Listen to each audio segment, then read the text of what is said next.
नमस्कार दोस्तों, आप सबका स्वागत है आप सबके अपने YouTube चैनल SBCL अंडाल में। जैसा कि मैंने विद्युत धारा के चुंबकीय प्रभाव यानी कि magnetic effect of electric current का इंग्लिश में PDF को शेयर करके आप लोगों को पहले ही पढ़ा दिया हूं। आज मैं हिंदी में PDF को शेयर करके पढ़ाने जा रहा हूं विद्युत धारा के चुंबकीय प्रभाव। ये CBSE बोर्ड का क्लास 10 का काफी इंपॉर्टेंट चैप्टर है NCERT का, और ये रेलवे ग्रुप डी एग्जाम के लिए बहुत ही ज़्यादा इम्पॉर्टेंट है। साथ ही साथ जिनका बोर्ड एग्जाम है उनके लिए भी काफ़ी इम्पॉर्टेंट है, क्योंकि चाहे रेलवे ग्रुप डी का एग्जाम हो या CBSE बोर्ड का एग्जाम हो, जो भी क्वेश्चंस एग्जाम में पूछे जाते हैं वो NCERT से ही पूछे जाते हैं। इसलिए दोस्तों, आपका एग्जाम बहुत करीब है। आप लोग चाहे जिस किसी भी बुक से पढ़ रहे हो पढ़िए, लेकिन अभी आपको पूरी तरह से NCERT के ऊपर फोकस करना चाहिए। उसमें दिए गए जो भी कॉन्सेप्ट्स हैं उनको अच्छी तरह समझना चाहिए। और ध्यान रखिए, जो भी क्वेश्चंस एग्जाम में पूछे जाते हैं, चाहे वो रेलवे ग्रुप डी का एग्जाम हो या CBSE बोर्ड का एग्जाम हो, सारे के सारे क्वेश्चंस कॉन्सेप्चुअल होते हैं, कॉन्सेप्ट पर बेस्ड होते हैं। अगर आप कॉन्सेप्ट को समझ गए हैं तो फिर आप आंसर आसानी से कर पाएंगे। कोई भी क्वेश्चन रटने या उस तरह से याद करने की जरूरत नहीं है, केवल समझने की जरूरत है। तो अगर आप जो है या तो बोर्ड एग्जामिनी हैं या फिर आप रेलवे ग्रुप डी का एग्जाम का प्रिपरेशन कर रहे हैं, तो आपको ज़रूर से ज़रूर ये वीडियो पूरा देखना चाहिए और जो भी कॉन्सेप्ट इस बुक में दिए गए हैं उसे अच्छी तरह समझने की कोशिश करना चाहिए। पहले आप वीडियो देख लें, इसके बाद आप बुक को खुद से पढ़ें और जो भी प्रीवियस ईयर एग्जाम में क्वेश्चंस वगैरह आए हैं उनको ज़रूर से ज़रूर खुद से सॉल्व करने की कोशिश करें। तभी आपके अंदर सेल्फ कॉन्फिडेंस आएगा और आप जो भी एग्ज़ाम है, चाहे आपका रेलवे ग्रुप डी एग्ज़ाम है या CBSE बोर्ड एग्ज़ाम है, आप काफ़ी अच्छा उसमें परफॉर्म कर पाएंगे। तो आइए देर न करते हुए हम लोग आज का वीडियो शुरू करते हैं। विद्युत धारा के चुंबकीय प्रभाव। दोस्तों, मैं स्क्रीन से हट के पढ़ाऊंगा, लेकिन जहां कहीं भी समझाने की जरूरत पड़ेगी मैं स्क्रीन पर आकर आप लोगों को पढ़ाऊंगा। दरअसल इस चैप्टर में हम लोग क्या पढ़ेंगे? विद्युत धारा के चुंबकीय प्रभाव। इससे ये साफ पता चलता है कि विद्युत धारा और जो चुंबकत्व है वो दोनों एक दूसरे से रिलेटेड फेनोमेना है, यानी एक दूसरे से संबंधित घटनाएं हैं। किस तरह से? क्योंकि ओर्स्टेड नामक वैज्ञानिक ने देखा कि जब किसी कंडक्टर से होकर विद्युत धारा प्रवाहित होती है तो उसके आसपास अगर उन्होंने एक मैग्नेटिक नीडल को रखा तो उन्होंने पाया कि वो जो मैग्नेटिक नीडल है, चुंबकीय सुई है, उसमें विक्षेप उत्पन्न हुआ। यानी कि उस वो जो है धक्का खाने लगी, यानी कि डिफ्लेक्ट करने लगी। तो उन्होंने ये निष्कर्ष निकाला कि जो चुंबकीय जो मैग्नेटिक जो कंडक्टर है, जो मेटालिक कंडक्टर है, धातुई चालक है जिससे करंट प्रवाहित हो रही है, जब करंट उसमें स्विच ऑन किया जा रहा है तो उसके चारों तरफ एक मैग्नेटिक फील्ड क्रिएट हो जा रहा है। यानी कहने का मतलब यह है कि जब हम लोग किसी चालक से होकर करंट भेजते हैं तो वो मैग्नेट की तरह बिहेव करने लगता है, वो एक मैग्नेट बन जाता है। ये जो उनका खोज था, ये बहुत ही ज्यादा क्रांति लाने वाला था, क्योंकि आप समझ के देखिए, इसी घटना पर जो है मोटर का सिद्धांत आधारित होता है, इसी पर जनरेटर काम करता है। यानी कि जनरेटर का मतलब यह हुआ कि जो बिजली तैयार की जा रही है, आज भी जो बिजली तैयार की जाती है वो इसी सिद्धांत पर की जाती है। तो बिल्कुल ये जो मैग्नेटिज्म और इलेक्ट्रिसिटी में जो रिलेशन है, इसका खोज कर ओर्स्टेड साहब ने इस पूरे दुनिया में जो है रोशनी लाया। तो ये बहुत इंपॉर्टेंट बात है कि विद्युत धारा के चुंबकीय प्रभाव। आप लोगों ने इलेक्ट्रिसिटी वाले चैप्टर में पढ़ा हम लोगों ने कि इलेक्ट्रिसिटी का जो है हीटिंग इफेक्ट भी होता है, जिसे हम जूल इफेक्ट कहते हैं। यानी कि इलेक्ट्रिसिटी जब किसी चालक से होकर प्रवाहित होती है तो उसमें प्रतिरोध के कारण वो थोड़ा गर्म हो जाती है। ठीक है, इसे हम heating effect of electric current कहते हैं। जितना ज़्यादा प्रतिरोध होगा तार का, रेसिस्टेंस जितना ज़्यादा होगा, उसमें हीट उतना ही ज़्यादा डेवलप होगा। तो यही वजह है कि हम लोगों ने वहाँ पर उसे जूल इफ़ेक्ट के नाम से पढ़ा, क्योंकि जूल नामक वैज्ञानिक ने इस चीज़ का पता लगाया और उसका समीकरण वगैरह दिया कि किस तरह से जो है हम रेसिस्टेंस बढ़ाएँगे तो कितना ज़्यादा हीट होगा, करंट बढ़ाएँगे तो क्या होगा। इन सब पर उन्होंने ये करते हुए कहा, इसीलिए इसे जूल इफ़ेक्ट कहते हैं, जो heating effect of electric current था।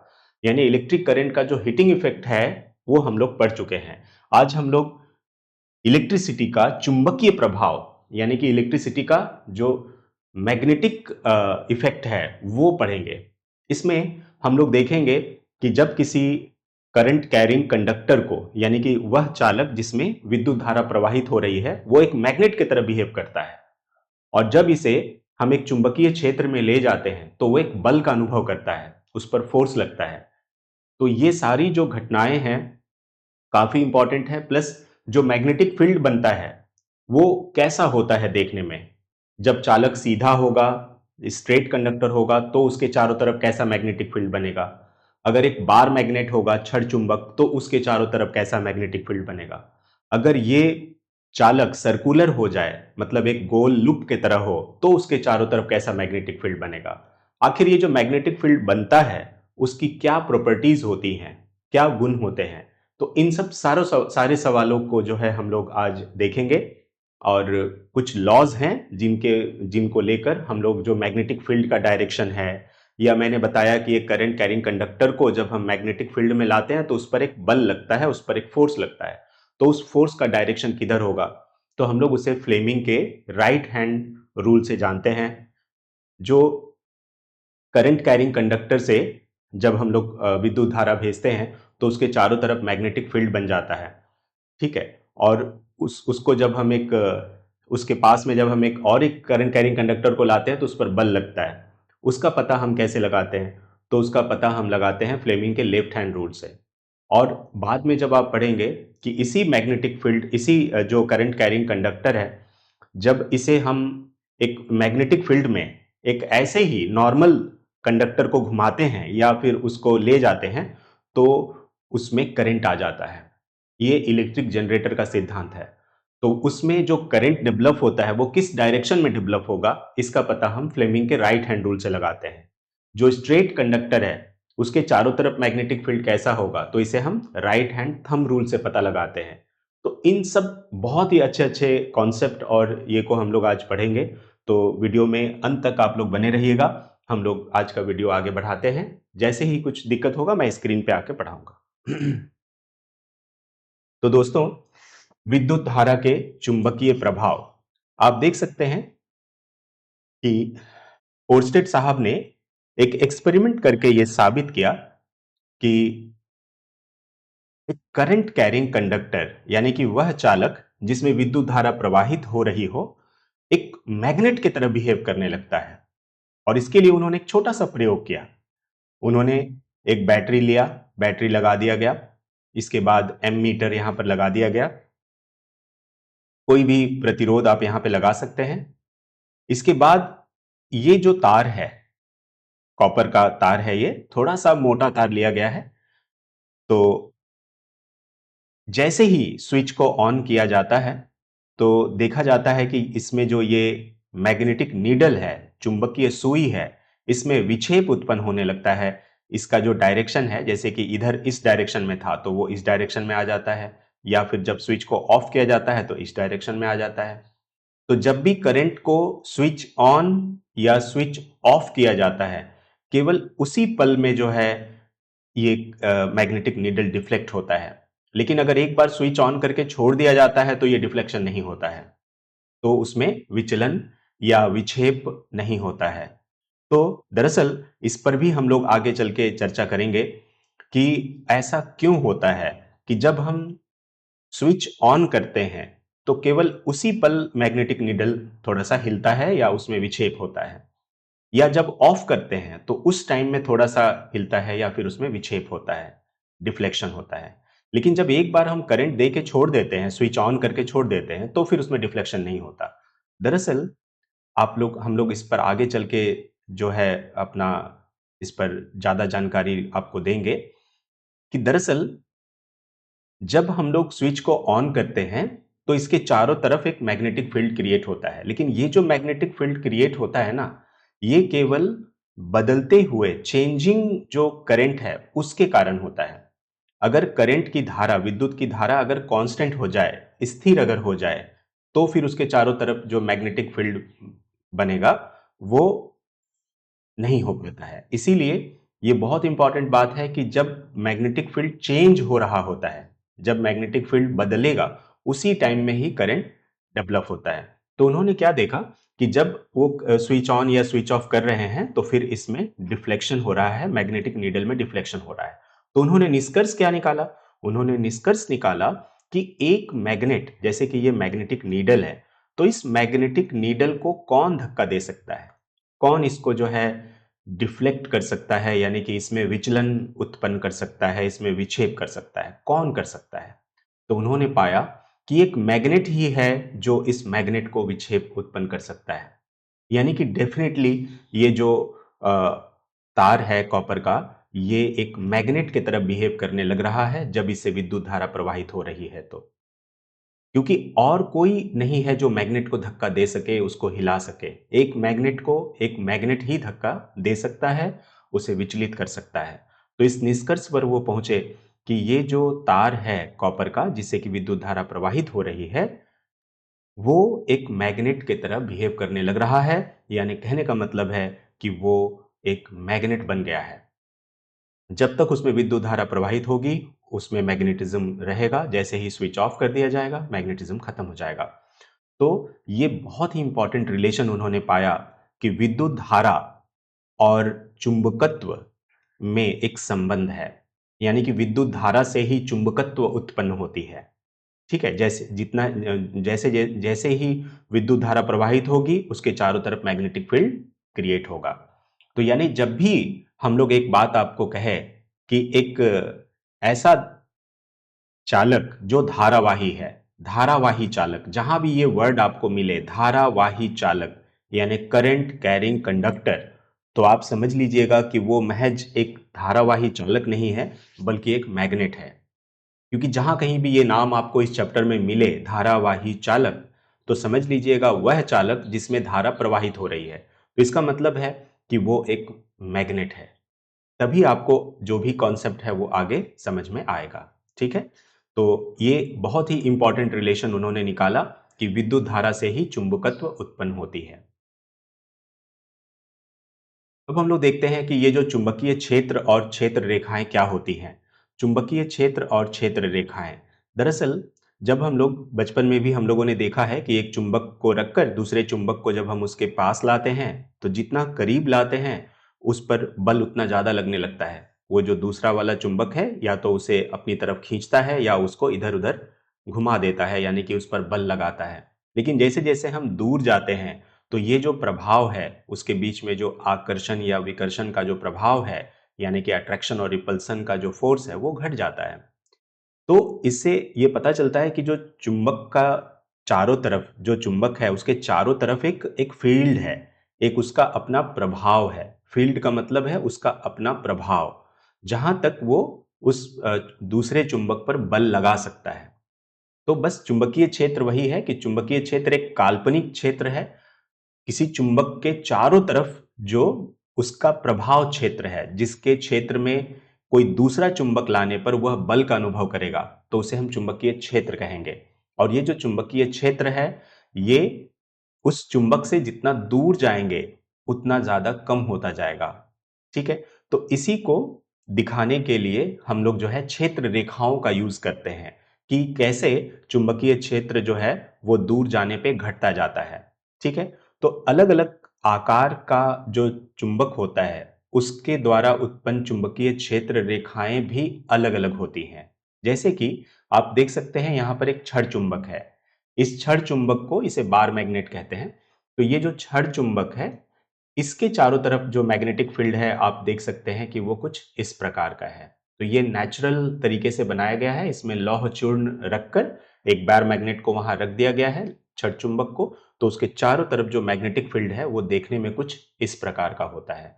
ये ओरिजिनल मैग्नेटिक फील्ड है जो छड़ चुंबक ने छड़ चुंबक के चारों तरफ होती है।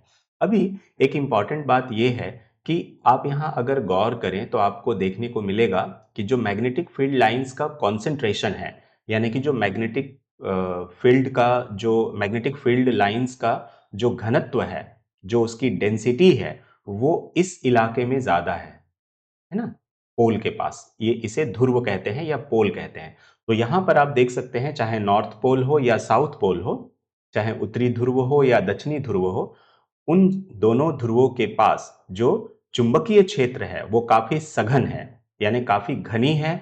यानी कह सकते हैं कि वहां पर जो मैग्नेटिक लाइंस ऑफ फोर्स का जो डेंसिटी है वो ज्यादा है, ज्यादा वहां पर है।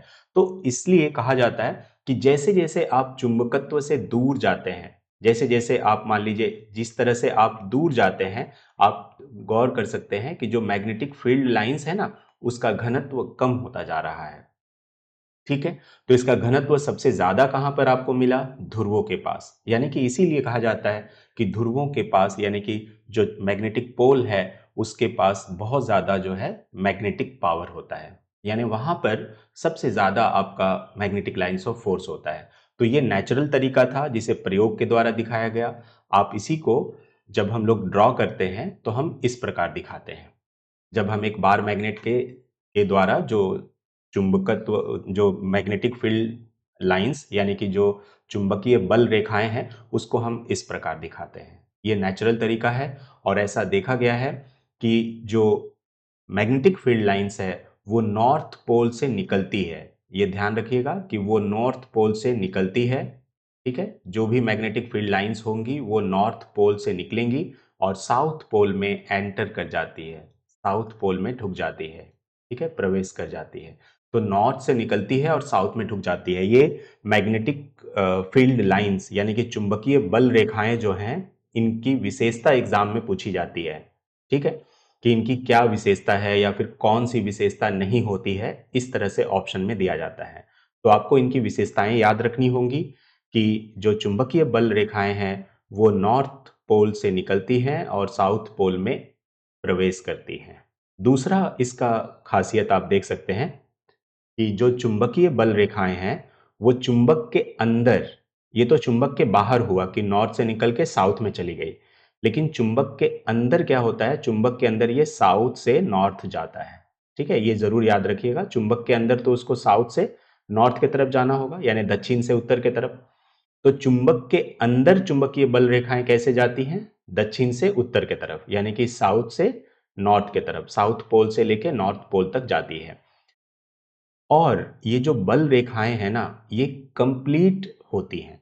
यानी कहने का मतलब ये है कि ये जो बल रेखाएं हैं ना, ये कंप्लीट लूप बनाती हैं, माने कहीं टूटी हुई नहीं होती हैं। जैसे कहने का मतलब है ये इस तरह से है, ये इस तरह से, सॉरी, ये इस तरह से है, बिल्कुल मतलब एक कंप्लीट लूप है ना, कंप्लीट लूप है ये इस तरह से, कहीं भी ब्रेक नहीं है, एक सर्कल की तरह है वो। ठीक है, ये जरूर ध्यान रखिएगा। भले ही ये वाला पोर्शन यहां से यहां तक ये मैग्नेट के अंदर है, लेकिन उससे कोई फर्क नहीं पड़ता। ये एक कंप्लीट लूप है, ये एक गोल जो है, एक संपूर्ण, एक जो है आप कह सकते हैं कि ये वक्र के रूप में संपूर्ण होता है, यानी कि एक वृत्त के रूप में है। ऐसा नहीं है कि कहीं पे वो ब्रेक है, टूटा हुआ है, ऐसा नहीं है। ठीक है, तो ये एक कंप्लीट लूप के तरह होती है। दूसरी विशेषता आप देख सकते हैं कि ध्रुवों के पास जो नॉर्थ पोल है वहां पर इसकी सघनता काफी ज्यादा है। इसकी जो ये जो मैग्नेटिक फील्ड लाइंस है, यानी कि चुंबकीय बल रेखाएं, इसका घनत्व ज्यादा है। तो इससे आप ये अनुमान लगा सकते हैं कि ध्रुवों के पास, यानी कि मैग्नेटिक पोल के पास ज्यादा मैग्नेटिक पावर होता है। ठीक है, और ये भी देख रहे हैं आप कि जैसे जैसे आप चुंबक से दूर जा रहे हैं, इन रेखाओं के बीच में जो गैप है वो काफी बढ़ता जा रहा है। देखिए ये गैप, गौर कीजिए आप, काफी बढ़ता जा रहा है। तो ये जो गैप है, ये जो मैग्नेटिक फील्ड लाइंस के बीच में जो दूरत्व है वो बढ़ता जा रहा है। इसका मतलब है कि उसका जो मैग्नेटिक फील्ड का पावर है वो कम होता जा रहा है, जो उसका चुंबकीय प्रभाव है वो घटता जाएगा। ठीक है, तो क्या क्या विशेषता आपने देखा? आपने देखा कि जो मैग्नेटिक फील्ड लाइंस है वो नॉर्थ से निकलती है और साउथ में ढुकती है, पहला विशेषता आपने ये देखा। दूसरा देखा कि चुंबक के अंदर ये साउथ से नॉर्थ जाती है। तीसरा आपने देखा कि जो मैग्नेटिक फील्ड लाइंस है, जैसे जैसे करके हम चुंबक से दूर जाते हैं तो उसका जो प्रभाव है, चुंबकीय प्रभाव घटता जाता है। यानी कहने का मतलब है कि चुंबकीय बल रेखाओं के बीच में जो दूरत्व है, जो डिस्टेंस है आपस में, वो बढ़ता जाता है।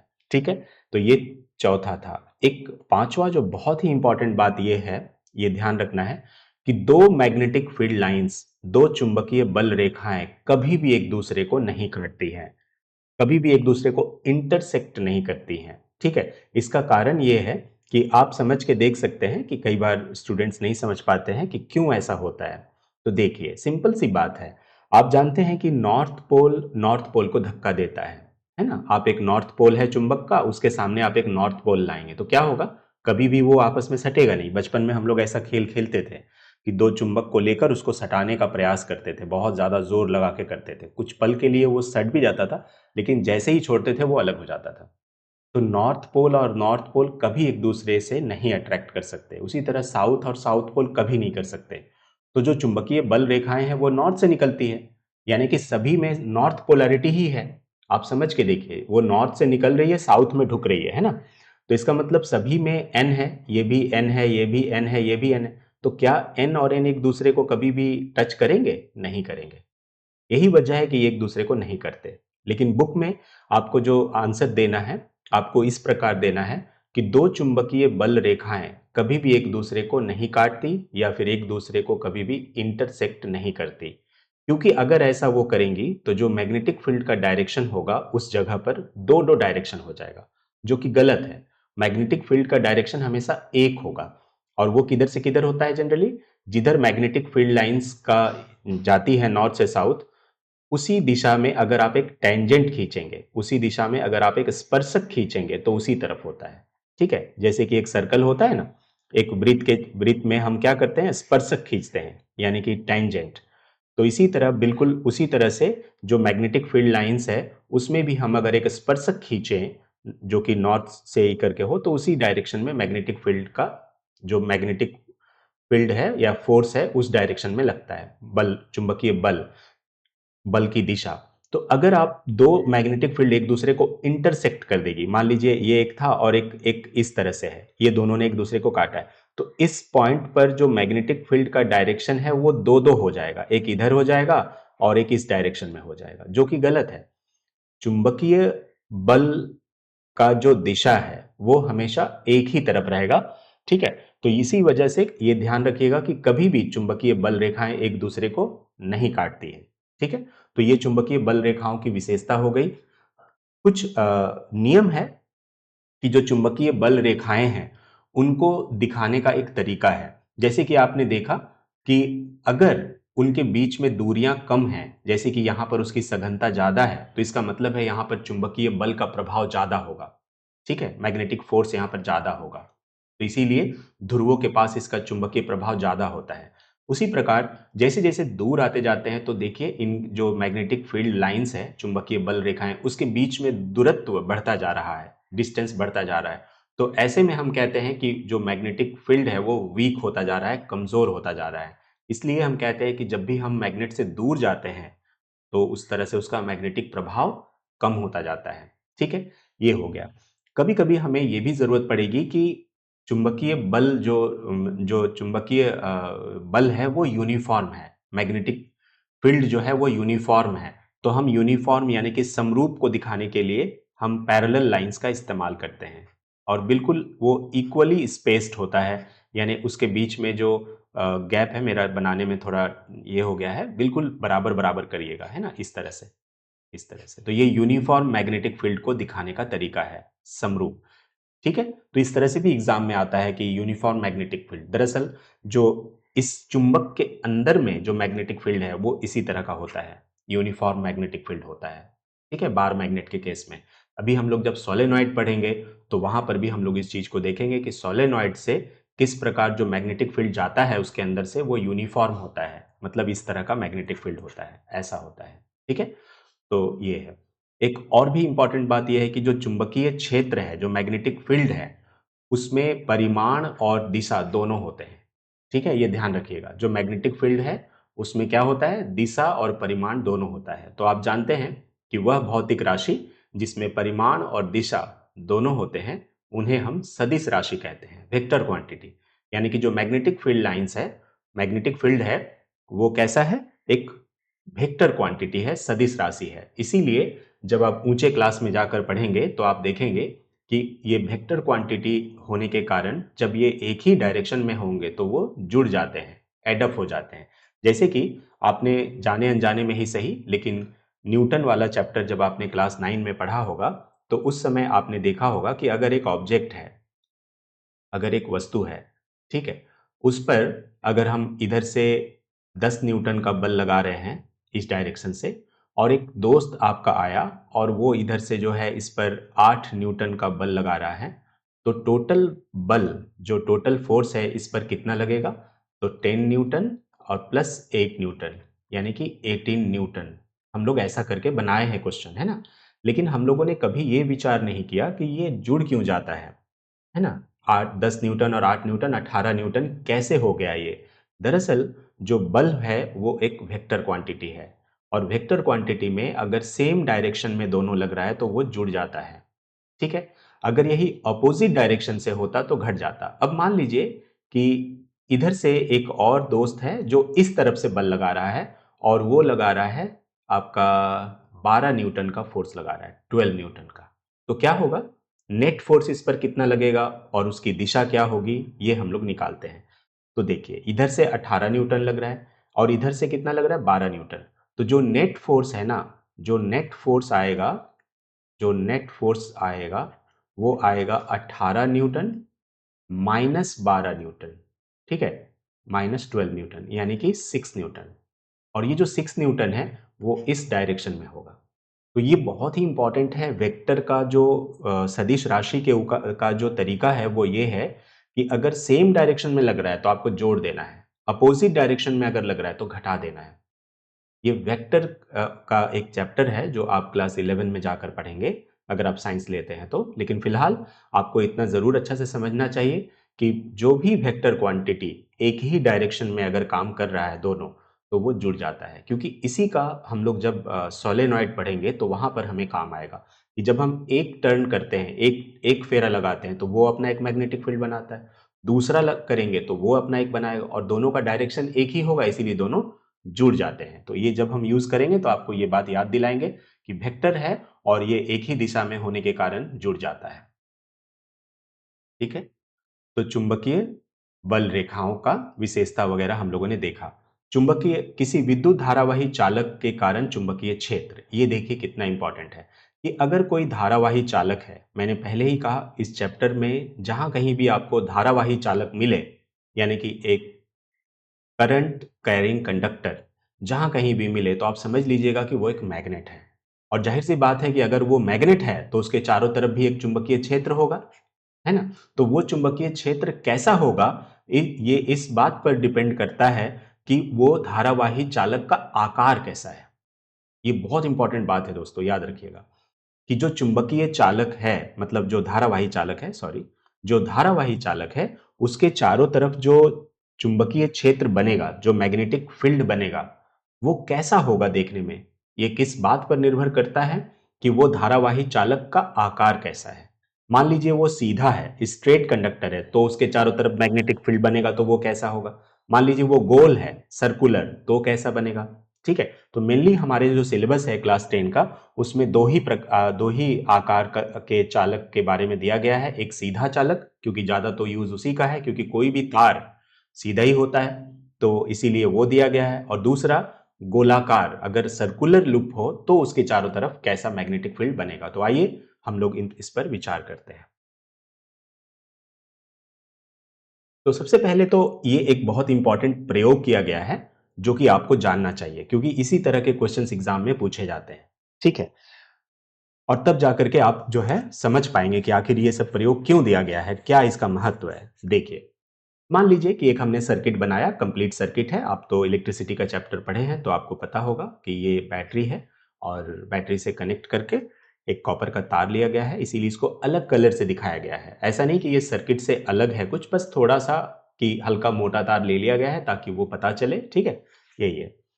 तो जैसे ही विद्युत धारा जाती है, आप जानते हैं कि विद्युत धारा कैसे जाएगी? पॉजिटिव टर्मिनल से नेगेटिव टर्मिनल, यानी कि ये करंट जा रहा है।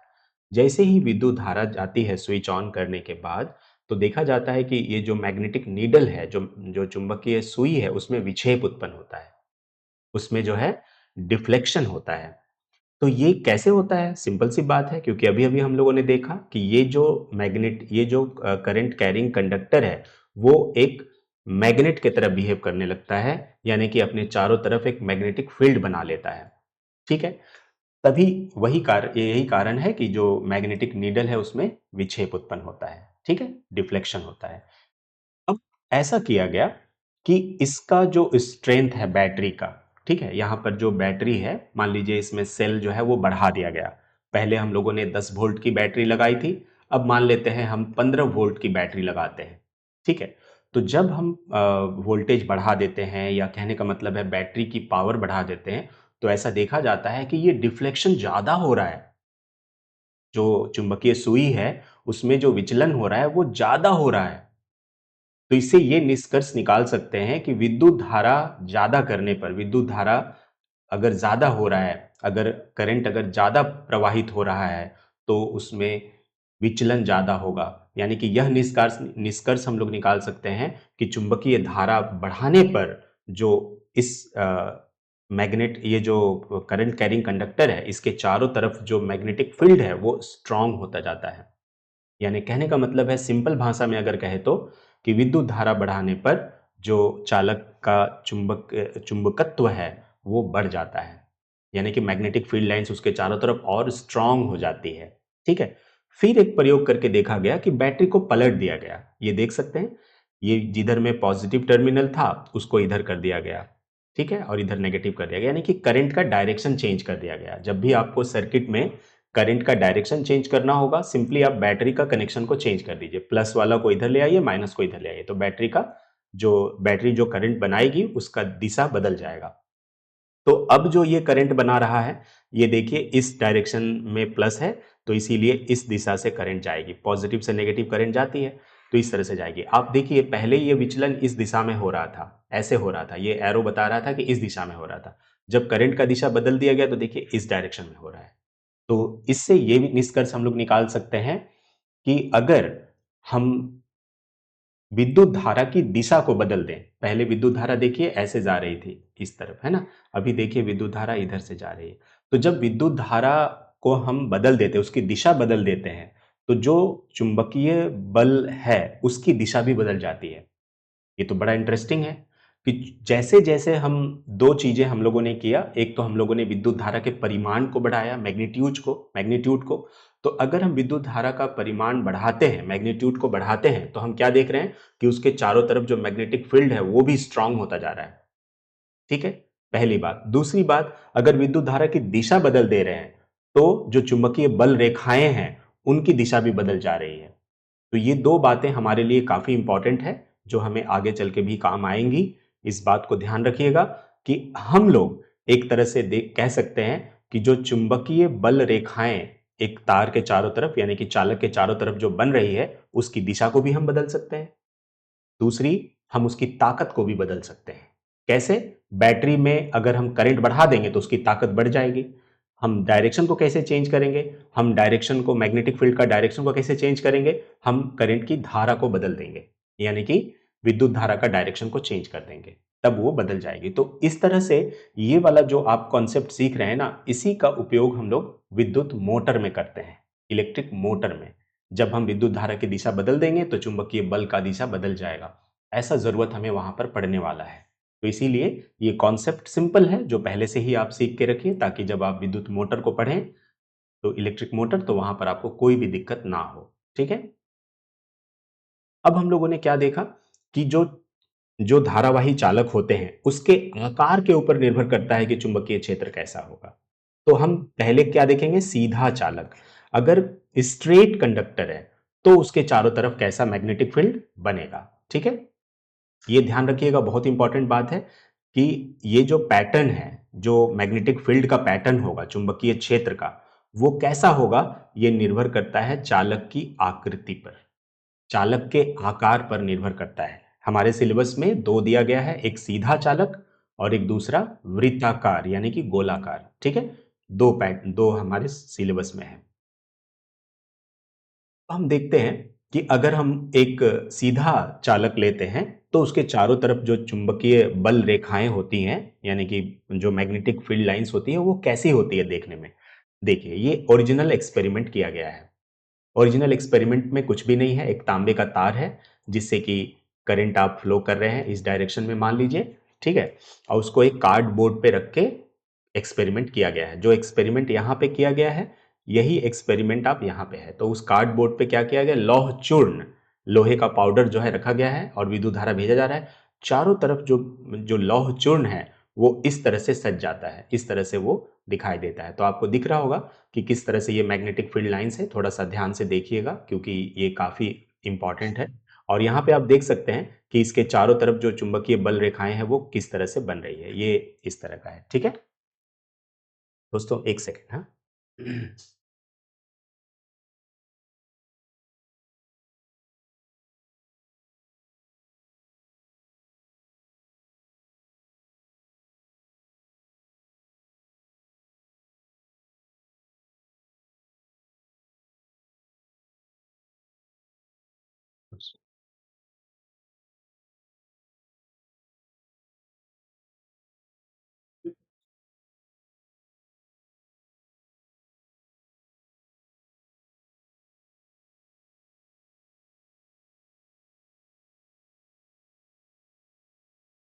इचलकरंजी येईल हा टाकायचं नाही दुसरं टाका कोडे करू हा ठीक आहे ध्वजाचा खोला असेल कोडे करू हाँ 3 टा कोड हाँ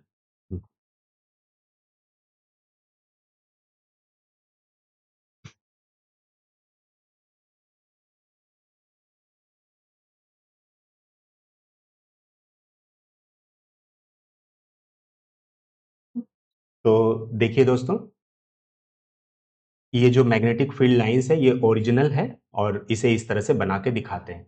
तो ये देखिए, ये जो है करंट फ्लो कर रहा है आई। ठीक है, करंट जा रहा है, सॉरी, देख सकते हैं आप ये करंट जा रहा है। तो विद्युत धारा जैसे जा रही है तो इसके चारों तरफ ये जो तार है इसके एक पॉइंट पर, केवल एक पॉइंट के कारण जो मैग्नेटिक फील्ड बन रहा है वो देखिए इस तरह से कॉन्सेंट्रिक सर्कल के रूप में बन रहा है। यानी कि आप इसे कह सकते हैं कि संकेंद्री वृत्तों का पैटर्न है ये। संकेंद्री वृत्त, संकेंद्री वृत्त याद रखिएगा, कॉन्सेंट्रिक सर्कल्स की तरह है। और ये जो मैग्नेटिक फील्ड्स बन रहा है ना दोस्तों, ये बहुत इंपॉर्टेंट है जानना इस बात को कि ये ऐसा नहीं है कि केवल एक जगह पे ऐसा है। ये तार के प्रत्येक बिंदु के लिए, ये जो तार है इस तार के प्रत्येक बिंदु के लिए, हर एक पॉइंट के लिए, मतलब वो बनाना संभव नहीं है। सॉरी, ये क्या हो रहा है, तार के हर एक बिंदु के लिए है ना, जो भी आपको यहाँ पर पॉइंट्स दिखेंगे तार का प्रत्येक बिंदु के लिए ये वाला बनेगा। यानी कि आप ये कह सकते हैं कि जैसे कि जो राजस्थान की औरतें होती हैं, लेडीज होती हैं, तो वो अपने हाथों में जो चूड़ियां पहनती हैं वो पूरा ऊपर से यहाँ तक पहनती हैं चूड़ियां, पूरा हाथ में उनकी चूड़ियां भरी होती हैं। बिल्कुल वैसा सोचिए आप कि ये तार उनका हाथ है और पूरा जो है वो चूड़ियां पहनी हुई हैं, पूरा यहाँ से पूरा भरा हुआ। तो इस तरह का मैग्नेटिक फील्ड बनता है। ठीक है, कॉन्सेंट्रिक सर्कल की तरह। लेकिन हमने वो एक चूड़ियां हैं, ये बिल्कुल बढ़ते जाएगी है ना, बिल्कुल बढ़ते जाएगी। कई सारा जो है इसमें मैग्नेटिक फील्ड लाइंस आपको यहाँ पर दिख रहा है।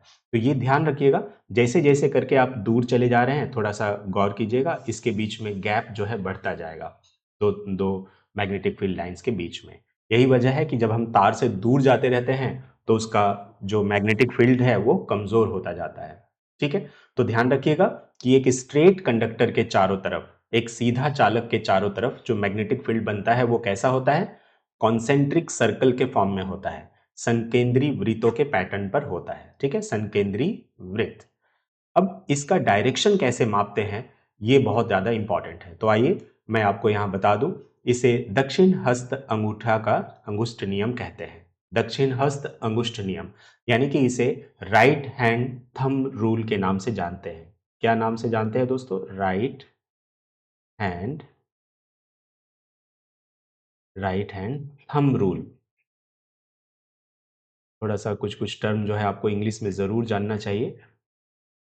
राइट हैंड थंब रूल, तो ये जो दक्षिण हस्त अंगुष्ठ नियम है, राइट हैंड थंब रूल, इससे हम पता लगा सकते हैं कि अगर एक सीधा चालक है तो उसके चारों तरफ मैग्नेटिक फील्ड कैसा होगा। इसके लिए बहुत सिंपल सा तरीका है कि हम उस चालक को अपने हाथों में पकड़ते हैं, लेकिन अंगूठा को, जो ये अंगूठा है, इसे हम विद्युत धारा की दिशा में रखते हैं। ठीक है, जिधर अंगूठा है उधर विद्युत धारा रहना चाहिए, विद्युत धारा की दिशा में अंगूठा, और बाकी जो उंगलियां हैं उसे इस तरह मोड़ना है, कर्ल करना है। तो जिस दिशा में वो कर्ल होगी उधर ही जो है मैग्नेटिक फील्ड उसी तरह बनेगा। आप तो देख ही रहे हैं कि ये सर्कल की तरह बनता है, कॉन्सेंट्रिक सर्कल, तो उसका दिशा या तो क्लॉकवाइज होगा या एंटी क्लॉकवाइज होगा, है ना। ठीक है, तो आइए मैं आपको स्क्रीन पे जाकर दिखाता हूं कि किस तरह से हम लोग इसका ये मापते हैं। यहां पर देखिए कि ये जो चालक है, मान लीजिए ये जो चालक है स्ट्रेट कंडक्टर है, तो इसे हमें क्या करना है, अपने दाहिने हाथ से पकड़ना है। तो ये विद्युत धारा है, विद्युत धारा का दिशा है, तो हमें अंगूठा जो है विद्युत धारा के दिशा में रखना है और बाकी उंगलियों को कर्ल करना है, बाकी उंगलियों को हमें मोड़ना है। तो ये देखिए हमने जब मोड़ रहे हैं तो कैसा हो रहा है, ऐसा हो रहा है ना, इस डायरेक्शन में, यानी कि ये इस तरह से बनेगा। ठीक है, तो ऐसा जब जाता है तो क्या होता है, क्लॉकवाइज होता है, तो ये क्लॉकवाइज हो गया। यही विद्युत धारा को जब हम उलट देंगे, इस तरह कर देंगे, तो उसको इस तरह पकड़ेंगे तो क्लॉक एंटी क्लॉकवाइज हो जाएगा। तो मैंने एक डायग्राम यहाँ पे है, उसे आपको दिखा दे रहा हूँ।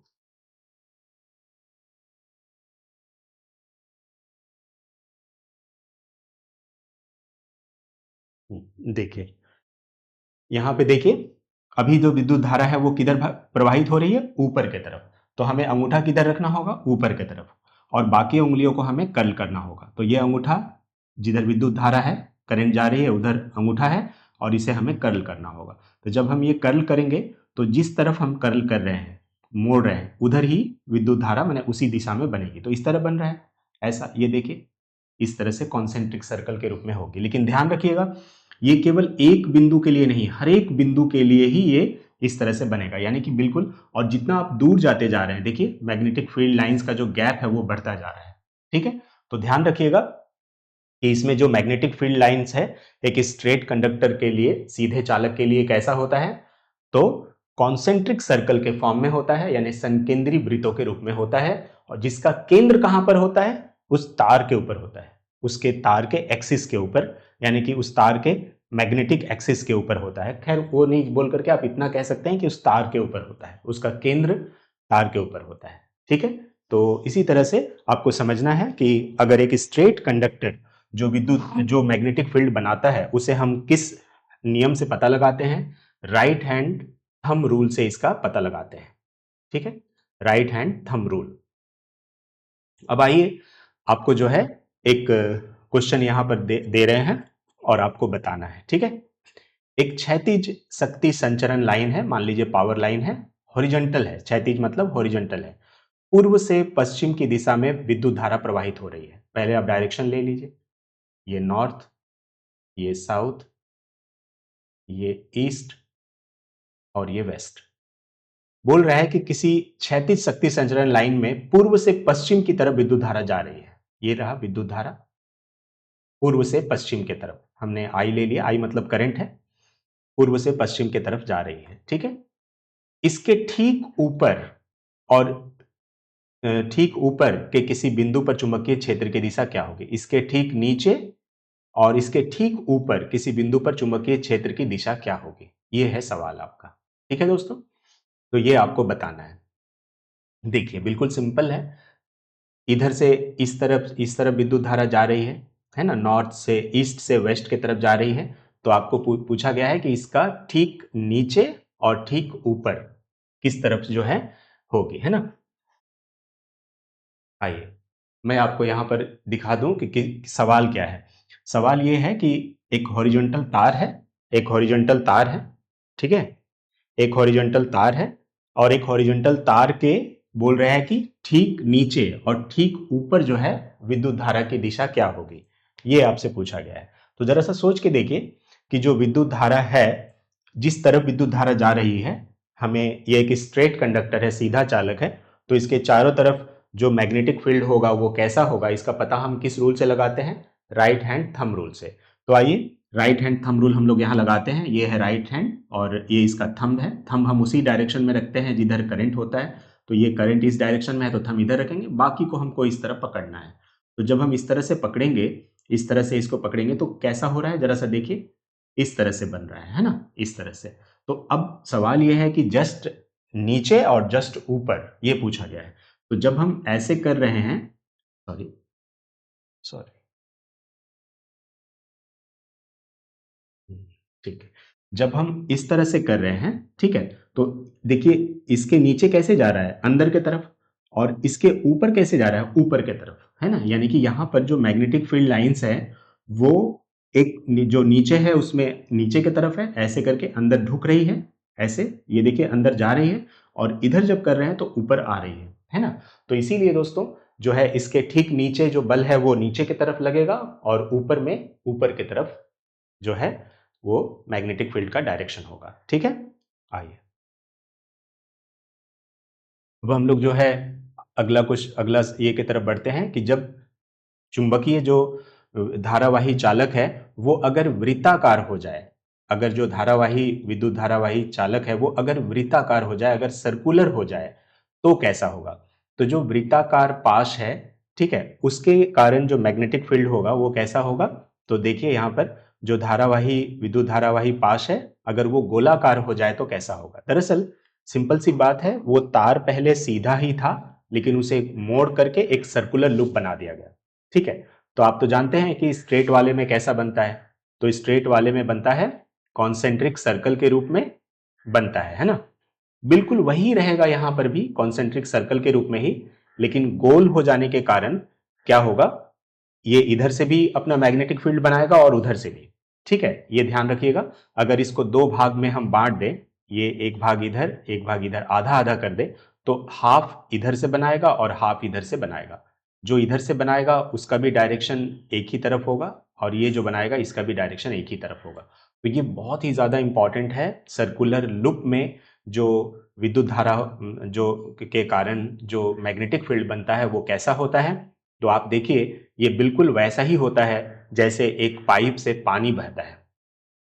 जैसे एक वाटर का पाइप से पानी फ्लो करता है, वाटर फ्लो करता है, बिल्कुल वैसा ही जो है इसका मैग्नेटिक फील्ड होता है। मैंने कुछ डायग्राम्स बनाए हुए हैं, आपको मैं उसे दिखा रहा हूं, तो ही आपको ये समझ में आएगा। देखिए जरा सा गौर कीजिएगा, बहुत ही ज्यादा इंपॉर्टेंट टॉपिक है ये, बहुत ही ज्यादा। हाँ, देखिए ये सर्कुलर लूप है, ठीक है, सर्कुलर लूप के चारों तरफ जो मैग्नेटिक फील्ड है वो कैसा होगा। ठीक है, तो ये देखिएगा, आप जानते हैं कि ये पॉजिटिव टर्मिनल है, नेगेटिव टर्मिनल है, प्लस से करंट जाता है तो ये करंट जा रहा है। तो आप जानते हैं कि इसको क्या करना पड़ता है, जिधर करंट जा रहा है थोड़ी देर के लिए मान लीजिए कि ये स्ट्रेट है, थोड़ी देर के लिए आप कल्पना कर लीजिए कि ये वाला जो जगह है ये एक सीधा चालक की तरह बिहेव कर रहा है ना। था तो वो सीधा ही था, लेकिन उसको मोड़ करके उसको गोल बना दिया गया है। ठीक है, तो सर्कल का छोटा सा हिस्सा को आप पकड़ लीजिए, छोटा सा हिस्सा, और उसे कल्पना कीजिए कि ये सीधा चालक है। तो स्ट्रेट कंडक्टर का रूल क्या है कि जिधर से करंट जाता है हम थंब उसी तरफ रखते हैं और उसको कर्ल करते हैं। तो थंब को हमने रखा, कर्ल किया, देखिए इस तरह से पैटर्न पे बनता जाएगा।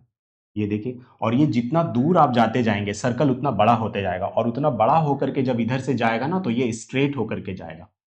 ये बहुत इंपॉर्टेंट बात है, क्योंकि मैं भी इस चीज को नहीं समझ पा रहा था कि ये जो चुंबकीय रेखाएं हैं इसे इसे स्ट्रेट दिखा दिया गया है, बुक में दिखाया गया है कि ये स्ट्रेट हो जाती है। ये स्ट्रेट कहां से आ रहा है, सब तो बन रहा है सर्कल, सारे तो सर्कल की तरह है, तो फिर ये बीच में जो सेंटर से जा रही है वो लगभग स्ट्रेट हो जाती है। इसका कारण क्या है, सिंपल सा कारण है, ये जो सर्कल है ना, आप जानते हैं कि कॉन्सेंट्रिक सर्कल है, एक सर्कल फिर दूसरा फिर तीसरा फिर चौथा, ऐसे ऐसे कर करके बन रही है ना। तो सर्कल जितना बड़ा होते जाएगी दोस्तों, कल्पना कीजिए सर्कल जितना बड़ा होते जाएगी, और जब वो इधर से आएगी तो ये तो लगभग स्ट्रेट ही ढुकेगी, इस तरह सीधा ही एंटर करेगी। तो इसीलिए ये है। अब हम इस पार्ट पर आते हैं, इस पार्ट पर विद्युत धारा ऐसे जा रही है करंट, तो हमें क्या करना होगा, अंगूठा नीचे रखना होगा करंट के दिशा में, और उसे इस तरह कर्ल करना होगा। तो हमने कर्ल किया, देखिए इस तरह से बना, और ये इस डायरेक्शन में बना। तो यहाँ पर बहुत ध्यान देने की बात है कि इस पॉइंट और इस पॉइंट इसका कोरिस्पॉन्डिंग पॉइंट है, मतलब ये पॉइंट जहां पर आपने लिया ठीक इसके उल्टे तरफ जो पॉइंट है, एक बिंदु यहां पर एक बिंदु यहां पर, इस बिंदु के द्वारा जो मैग्नेटिक फील्ड बन रहा है देखिए वो ऐसा बन रहा है। और इस बिंदु के द्वारा जो बन रहा है वो ऐसा बन रहा है, लेकिन दोनों का डायरेक्शन देखिए, जो अंदर में जो मैग्नेटिक फील्ड लाइंस जा रहा है वो एक ही तरफ है, इसीलिए ये जुड़ जाता है। यानी कि प्रत्येक बिंदु, ये जो सर्कल है ना, इसका हर एक पॉइंट का जो मैग्नेटिक फील्ड है ना वो इसी तरह बनेगा, और सारे के सारे मैग्नेटिक फील्ड इससे इस तरह से जाते हुए नजर आएंगे, है ना। तो आइए मैं आपको एक और दिखाता हूं जो ओरिजिनल डायग्राम है। ये देखिए, ये गोलाकार मैग्नेटिक फील्ड लाइंस है, और देखिए किस तरह से मैग्नेटिक फील्ड लाइंस इससे जाती है। देखिए पूरा घना होकर के ऐसा लग रहा है ना, जैसे कि एक पाइप से पानी जा रहा हो, जैसे कि एक वाटर फ्लो कर रहा हो किसी पाइप से। तो इस तरह से मैग्नेटिक फील्ड लाइंस जाती है, और लगभग यहां पर गौर करके आप देखिए कि ये जो सर्कल है ना, यही सर्कल बड़ा होकर के जब ऐसे जा रहा है ना, तो लगभग स्ट्रेट हो जा रहा है। मतलब इसके अंदर का अगर मैग्नेटिक फील्ड लाइंस को अगर आप देखें तो आपको दिखेगा कि लगभग स्ट्रेट है, लगभग। इसीलिए अप्रोक्सीमेटली आप कह सकते हैं कि जो मैग्नेटिक फील्ड लाइंस है, अगर एक सर्कुलर लूप का बीच से अगर देखें तो वो लगभग बराबर, मतलब यूनिफॉर्म के तरह रहती है। इसीलिए इसका उपयोग हम लोग सोलेनॉइड में करेंगे। सोलेनॉइड में हम लोग देखेंगे कि किस तरह से ये इसके अंदर से जो मैग्नेटिक फील्ड लाइंस जाती हैं वो लगभग यूनिफॉर्म होती है और स्ट्रेट होती है, मतलब जो है बिल्कुल सीधा इस तरह से पास करता है। ठीक है, इसका और एक छोटा सा डायग्राम आपको यहाँ पे है। ये जो बुक में दिया गया है ये वही डायग्राम है, देख सकते हैं। बच्चों को यही समझ नहीं आता है कि ये स्ट्रेट कैसे हो जाता है। सिंपल सा सोचिएगा, हमने एक पॉइंट लिया, इसके चारों तरफ कॉन्सेंट्रिक सर्कल के रूप में बना, तो ये सर्कल तो बड़ा होते जाता है ना। देखिए ये बड़ा हो गया, ये जगह नहीं होने के कारण पूरा नहीं बनाया गया है, ठीक है, लेकिन यही बड़ा होते जा रहा है, बड़ा होते जा रहा है। जब ये बहुत बड़ा हो जाएगा तो क्या होगा, ये जब ढुकेगा तो ऐसे ढुकेगा ना, सीधा हो जाएगा ना। इसीलिए ठीक उसी तरह इस पॉइंट पे हुआ, इस पॉइंट पे भी उसी तरह, है ना। ये बड़ा होते जाएगा और लगभग जब ये बड़ा सर्कल होकर के इसके ऐसे आएगा तो लगभग वो सीधा होकर के ही आएगा, पूरा स्ट्रेट नहीं होगा लेकिन सीधा होगा, स्ट्रेट होगा। ठीक है, तो इस तरह से ये ध्यान रखिएगा कि एक सर्कुलर लूप से जो मैग्नेटिक फील्ड लाइंस जाती हैं वो कैसी होती हैं, तो लगभग आप कह सकते हैं कि परपेंडिकुलर होती है उस सर्कल के, ये से परपेंडिकुलर होती है ना। यहां पर आप देख सकते हैं कि ये जो मैग्नेटिक फील्ड लाइंस जो अंदर जाएगी वो कैसा होगा, ये सर्कुलर लूप के परपेंडिकुलर है ना, मतलब ऐसे है, इस तरह।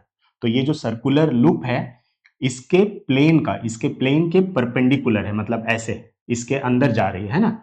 ये बहुत ज्यादा इंपॉर्टेंट बात है कि जो सर्कुलर लूप है उसके प्लेन के परपेंडिकुलर होता है मैग्नेटिक फील्ड। पाइप में जैसे पानी जाता है बिल्कुल उस तरह से है। ठीक है, ये ध्यान रखिएगा।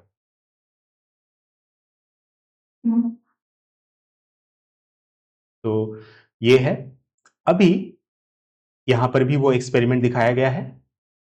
ठीक है, अब ये बहुत इंपॉर्टेंट बात आ जाती है कि सर्कुलर लूप जब हमने देख लिया कि उसमें विद्युत धारा, मैग्नेटिक फील्ड कैसा होता है, इसी को हम लोग सोलेनॉइड में इस्तेमाल करते हैं जिसे परिनालिका कहते हैं। ये बहुत इंपॉर्टेंट है दोस्तों, अच्छा से समझिएगा।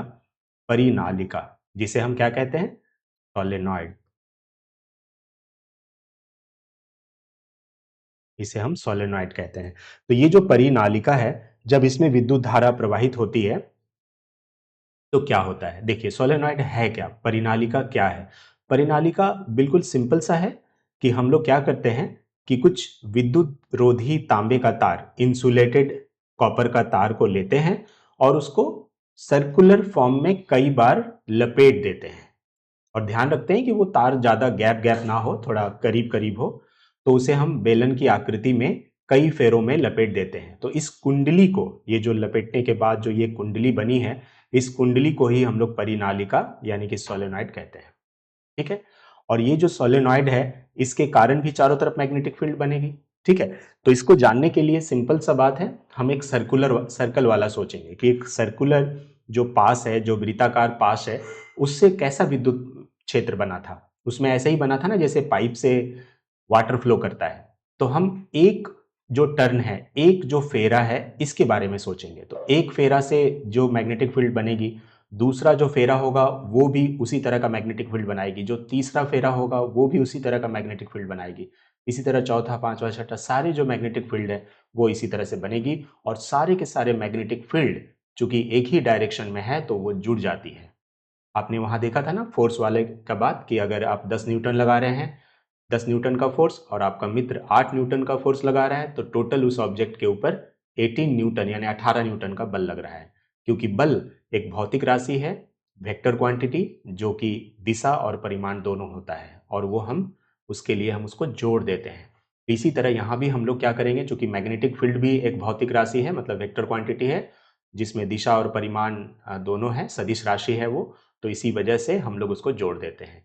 तो ये बहुत ही इंपॉर्टेंट एक जो है जगह आ गया है कि जहाँ पर हम जितना फेरों का संख्या बढ़ाएंगे, जितना ज़्यादा ये नंबर ऑफ टर्न्स होगा, उतना ज़्यादा स्ट्रॉन्ग मैग्नेटिक फील्ड इसके अंदर से जाएगा। तो ये जो मैग्नेटिक फील्ड है, आप देख रहे होंगे लगभग इसके अंदर से यूनिफॉर्म है, क्योंकि यूनिफॉर्म मैग्नेटिक फील्ड को हम कैसे दिखाते हैं, समानांतर रेखाओं से दिखाते हैं। तो ये जो चुंबकीय बल रेखाएं हैं जो सोलेनॉइड के अंदर से जा रही हैं, वो देखिए लगभग ऐसा है। इसीलिए कहा जाता है कि सोलेनॉइड के अंदर जो मैग्नेटिक फील्ड है वो यूनिफॉर्म होता है, यानी कि समरूप होता है। इसका फायदा क्या है कि इसमें जितना ज़्यादा हम नंबर ऑफ टर्न को बढ़ाएंगे, जितना ज़्यादा हम फेरों की संख्या को बढ़ाएंगे, चुंबकीय जो जो मैग्नेटिक फील्ड लाइंस है उसका स्ट्रेंथ उतना ज़्यादा बढ़ता जाता है, यानी इसके अंदर से उतने ही ज़्यादा मैग्नेटिक फील्ड बढ़ता जाता है। एक और इम्पॉर्टेंट बात यह है कि इसमें अगर आप एक सॉफ्ट आयरन कोर रख दें, ये जो चुंबकीय गोलाई जो आपको कुंडली है, उस कुंडली के अंदर अगर एक चुंबकीय एक सॉफ्ट आयरन कोर रख दें, सॉफ्ट आयरन है ना, एक नरम लोहे का कोर अगर रख दें पाइप के तरफ बेलनाकार, तो क्या होगा, तो इसमें क्या होता है कि जो चुंबकीय बल रेखाएं हैं ना, वो और भी ज़्यादा स्ट्रांग हो जाती है। क्योंकि जो चुंबकीय बल रेखाएं इधर उधर थोड़ा बहुत छिटक जा रही थी, उसमें मैग्नेट को रखने, उसमें ये जो मैग्नेटिक मटेरियल है एक्चुअली, इसीलिए मेरे मुंह से मैग्नेट निकल जा रहा है, तो ये जो फेरो मैग्नेटिक मटेरियल है, जैसे कि सॉफ्ट आयरन कोर, मेन याद रखिएगा, सॉफ्ट आयरन कोर, नरम लोहा जो हम लोग रखते हैं, तो जो इधर उधर चुंबकीय बल रेखाएं थोड़ी बहुत छिटक जा रही होंगी, वो एकदम नहीं छिटकती है, बल्कि उसको अपनी तरफ वो आकर्षित कर लेती है। तो इस तरह से जो उसके केंद्र से होकर जो चुंबकीय बल रेखाएं गुजर रही हैं, उनकी संख्या और भी बढ़ जाती है। तो यही वजह है कि जब हम एक सॉफ्ट आयरन कोर को, यानी कि नरम लोहे को जब हम रखते हैं परिनालिका के अंदर, तो उसका जो मैग्नेटिक फील्ड है उसके अंदर और भी स्ट्रांग हो जाता है, और इसका इस्तेमाल हम लोग जो है इलेक्ट्रो मैग्नेट के रूप में कर सकते हैं, है ना। तो ये ध्यान रखिएगा, इलेक्ट्रोमैग्नेट का भी इस्तेमाल हम लोग परिनालिका को इलेक्ट्रोमैग्नेट के रूप में इस्तेमाल कर सकते हैं, अगर उसके अंदर सॉफ्ट आयरन कोर रख दे तो। सॉफ्ट आयरन कोर रखने का एक तो फायदा आपने ये देखा कि हम लोग अगर उसको रखते हैं तो जो चुंबकीय बल रेखाएं इधर उधर छिटक जा रही थी वो नहीं छिटकती हैं, और वो बिल्कुल उसके अंदर से होकर गुजरती हैं, जिससे कि उस परिनालिका के अंदर जो मैग्नेटिक फील्ड लाइंस है वो स्ट्रांग हो जाती है। लेकिन एक फायदा और भी है कि जो नरम लोहा होता है वो मैग्नेटाइज भी बहुत जल्द हो जाता है और डीमैग्नेटाइज भी बहुत जल्द हो जाता है। ठीक है, मैग्नेटाइज का मतलब आप जब स्विच ऑन करेंगे तो विद्युत धारा प्रवाहित होगी, तो वो मैग्नेट बन जाएगा। फिर जब स्विच ऑफ करेंगे तो वो मैग्नेटिज्म उसका खत्म हो जाएगा। तो इंस्टेंटली वो मैग्नेटाइज भी हो जाता है और इंस्टेंटली वो डीमैग्नेटाइज भी हो जाता है, यानी कि उसकी चुंबकत्व तो भी बहुत जल्दी आ जाती है और उसका चुंबकत्व तो जल्दी नष्ट भी हो जाता है। यही कारण है कि इसका इस्तेमाल हम इलेक्ट्रोमैग्नेट के रूप में करते हैं, भारी भारी चीज़ों को उठाकर एक जगह से दूसरे जगह पर रखने में करते हैं। तो सोलेनॉइड बहुत ही सिंपल सा जो है एक इम्पॉर्टेंट एक इक्विपमेंट है, जिससे कि हम लोग इसका नंबर ऑफ टर्न्स बढ़ाकर, जितना नंबर ऑफ टर्न्स है उसे जितना ज़्यादा बढ़ाएंगे तो वो n गुना अधिक प्रबल हो जाएगा उस जो चुंबकीय क्षेत्र है उसके अंदर से। अगर हम विद्युत धारा की दिशा को बढ़ाएंगे, इसमें जो करंट यहाँ से बैटरी से जा रही है, इससे अगर हम करंट का अमाउंट अगर हम बढ़ा देंगे, मैग्नीट्यूड बढ़ा देंगे, तो भी इसके अंदर से जो चुंबकीय बल रेखाएं जा रही है उसका संख्या भी बढ़ जाएगी और वो काफ़ी स्ट्रांग हो जाएगा। तो विद्युत धारा बढ़ाने से बढ़ जा रहा है, नंबर ऑफ टर्न्स बढ़ाने से बढ़ जा रहा है, और उसके अंदर अगर सॉफ्ट आयरन कोर रख दे रहे हैं तो भी उसके अंदर मैग्नेटिक फील्ड बढ़ जा रहा है। तो ये जो इच्छा अनुसार हम लोग उसके अंदर से जो मैग्नेटिक फील्ड लाइंस है उसके बल को बढ़ा सक रहे हैं, नंबर ऑफ टर्न्स को बढ़ाकर, ठीक है, फेरों की संख्या बढ़ाकर, विद्युत धारा बढ़ाकर, या उसके अंदर नरम लोहा रखकर। इन्हीं खासियत के कारण परिनालिका का काफी इस्तेमाल है, काफी इंपॉर्टेंट है। ठीक है, अब जो है एक क्वेश्चन है, आप लोग इसका आंसर दीजिएगा दोस्तों, कि किसी विद्युत धारावाही सीधी लंबी परिनालिका के भीतर चुंबकीय क्षेत्र कैसा होता है। ठीक है, कई बार एग्जामों में पूछा गया है। शून्य होता है? नहीं, शून्य तो नहीं होता। इसके सिरे पर जाने पर घटता है? नहीं, ऐसा कुछ नहीं होता। इसके सिरे की ओर जाने पर बढ़ता है? नहीं होता। सभी बिंदुओं पर समान होता है। जी हाँ, बिल्कुल ये करेक्ट आंसर है कि इसके सभी बिंदुओं पर समान होता है, क्योंकि जो मैग्नेटिक फील्ड लाइंस है वो कैसा होता है? वो यूनिफॉर्म होता है ना, परिनालिका के अंदर। ठीक है, तो ये ध्यान रखिएगा, परिनालिका बहुत ज्यादा अच्छा टॉपिक था। अब है चुंबकीय क्षेत्र में किसी विद्युत धारावाही चालक पर बल लगता है, यानी कि चुंबकीय क्षेत्र में जब हम किसी विद्युत धारावाही चालक को ले जाते हैं तो उस पर फोर्स लगता है। ये बहुत इंपॉर्टेंट बात है, इसी का इस्तेमाल हम लोग विद्युत मोटर में करेंगे, जिसे कि एम्पियर साहब ने बताया। तो ये ध्यान रखिएगा, बहुत ही इंपॉर्टेंट बात है कि एक धारावाही चालक को, एक विद्युत धारावाही चालक को जब हम चुंबकीय क्षेत्र में ले जाएंगे तो उस पर बल लगेगा। आप बोलेंगे बल तो लगना ही है, क्योंकि आपने तो पहले ही बोला है कि जो विद्युत धारावाही चालक है वो एक मैग्नेट होता है। ठीक है, धारावाही चालक क्या होता है दोस्तों? तो एक धारावाही चालक होता है मैग्नेट। जब धारावाही चालक मैग्नेट है तो एक मैग्नेटिक फील्ड में हम उसको ले जाएंगे तो उस पर तो बल तो लगेगा, क्योंकि दो मैग्नेट को अगर हम एक साथ लेके आएंगे तो चाहे वो आपका या तो उसमें आकर्षण होगा या विकर्षण होगा, मतलब या तो वो एक दूसरे को रिपल्स करेगी या अट्रैक्ट करेगी, बल तो लगाएगी ना, कहने का मतलब यही है। तो सिंपल सा बात है लेकिन काफी इंपॉर्टेंट है कि एक धारावाही चालक को जब हम एक चुंबकीय क्षेत्र में ले जाते हैं तो उस पर बल लगता है, उस पर फोर्स लगता है। कारण क्या है? कारण सिंपल सा है, आप जानते हैं कि धारावाही चालक भी एक मैग्नेट है और चुंबकीय क्षेत्र में ले जा रहे हैं, यानी कि वो भी एक मैग्नेट के द्वारा ही उत्पन्न किया गया होगा, तो दोनों में आकर्षण या विकर्षण होगा, यानी कि वो बल का अनुभव करेगा। तो ये बात पता चला। लेकिन ये जो बल लगता है, ये बल का दिशा कैसे हम ज्ञात करेंगे, है ना? जो बल लग रहा है उस बल का डायरेक्शन क्या होगा, इसका पता हम लोग किससे लगाते हैं? तो इसका पता हम लोग फ्लेमिंग के लेफ्ट हैंड रूल से लगाते हैं, फ्लेमिंग के वाम हस्त नियम से लगाते हैं। तो फ्लेमिंग का जो वाम हस्त नियम है, यानी कि बायां हाथ का नियम है, उससे हम लोग पता लगाते हैं कि जो बल लग रहा है उसका डायरेक्शन क्या होगा। सिंपल सा बात है कि तीन चीजें हैं, एक जो चुंबकीय क्षेत्र जो दिया हुआ रहेगा वो, और अंगूठा, और ये मध्य अंगुली, तीन उंगली है हम लोग लेते हैं लेफ्ट हैंड का, जिसमें कि एक अंगूठा, दूसरा मध्यमा और ये तर्जनी अंगुली। तो जो तर्जनी अंगुली है उसे हम विद्युतीय क्षेत्र के तरफ रखते हैं, है ना? जो मध्यमा है, जो मिडिल फिंगर है, उससे हम विद्युत धारा डिनोट करते हैं, और जो अंगूठा है तो इससे पता चलता है कि बल किधर लगेगा, फोर्स का डायरेक्शन ये अंगूठा बताता है। ठीक है, तो ये बहुत ही इंपॉर्टेंट है, सिंपल सा तरीका है, कैसे करते हैं मैं आपको इसमें बताऊंगा। तो आप लोग अच्छा से समझिएगा कि फ्लेमिंग के लेफ्ट हैंड रूल का यूज कहां पर है। तो आपको ध्यान रखना है कि जो एक धारावाही चालक को जब आप चुंबकीय क्षेत्र में ले जाते हैं तो उस पर बल लगता है, तो वो जो बल लगता है उसकी दिशा क्या होती है, किस डायरेक्शन में बल लगता है, इसका पता हम लोग फ्लेमिंग के लेफ्ट हैंड रूल से, यानी कि फ्लेमिंग के बाएं हाथ के नियम से हम लोग लगाते हैं। तो आइए हम लोग फ्लेमिंग के बाएं हाथ का नियम से थोड़ा सा यहां पर देख लेते हैं। ठीक है, ये रहा फ्लेमिंग के लेफ्ट हैंड रूल से।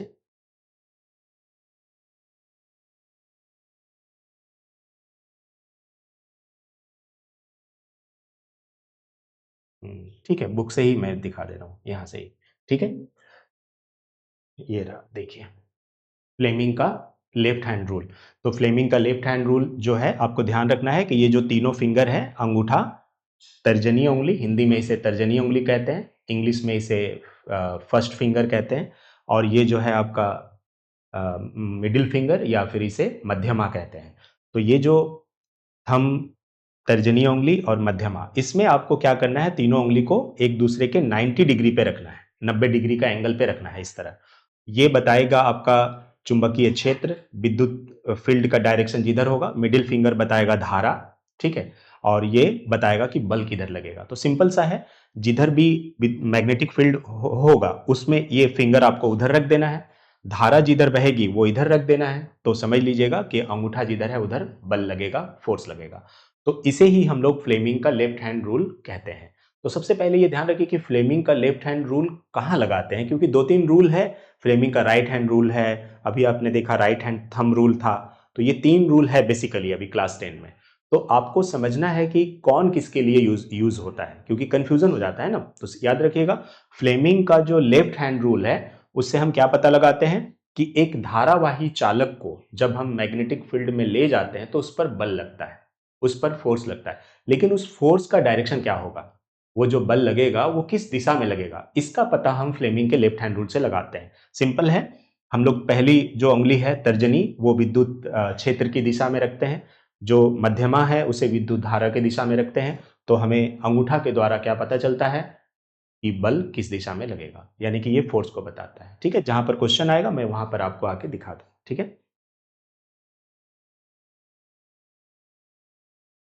देखिए क्वेश्चन आ भी चुका है और बहुत ही ज्यादा इंपॉर्टेंट है, बहुत ही ज्यादा इंपॉर्टेंट है। क्या है कि इलेक्ट्रॉन बोला गया है कि चित्र दिया गया है यहां पर 12.14 में, कोई इलेक्ट्रॉन किसी चुंबकीय क्षेत्र में के लंबवत प्रवेश करता है। बोल रहा है कि इलेक्ट्रॉन है, ये इलेक्ट्रॉन है, मान लीजिए ये इलेक्ट्रॉन है, और चुंबकीय क्षेत्र ये देख सकते हैं, चुंबकीय क्षेत्र इधर है इस तरह से, तो लंबवत झुकता है, यानी कि 90 डिग्री से काटते हुए जाता है। तो इलेक्ट्रॉन पर आरोपित बल की दिशा क्या है, ध्यान रखिएगा कि जो फ्लेमिंग का लेफ्ट हैंड रूल है ये तभी आपको लगाना है जब चुंबकीय क्षेत्र और जो विद्युत धारा है वो लंबवत हो। ध्यान रखिएगा, ठीक है। कब लगाते हैं हम लोग, क्या हम हमेशा जो है फ्लेमिंग का लेफ्ट हैंड रूल लगाकर पता लगा लेंगे, नहीं, केवल उस दशा में लगाएंगे, क्लास 10 में सिलेबस में वही है, हाँ, उससे ज्यादा ये नहीं है, कि जब चुंबकीय क्षेत्र, ठीक है ना, और जो विद्युत धारा है वो जब परस्पर लंबवत होती है, यानी एक दूसरे को 90 डिग्री पे काटती है, तभी जाकर के हम लोग फ्लेमिंग का लेफ्ट हैंड रूल लगाते हैं। ये छोटी सी बात है लेकिन मैंने आपको बताया ताकि ध्यान रहे। अब ये जो बल लगता है किस दिशा में लगेगा, ठीक है, बताना है आपको। चुंबकीय क्षेत्र इधर है और विद्युत धारा इधर है, तो किस दिशा में जो है लगेगा, जरा सा देखिए। ये चुंबकीय क्षेत्र है, मैंने क्या बताया, चुंबकीय क्षेत्र इधर ये रहता है, विद्युत धारा ये, और ये बल।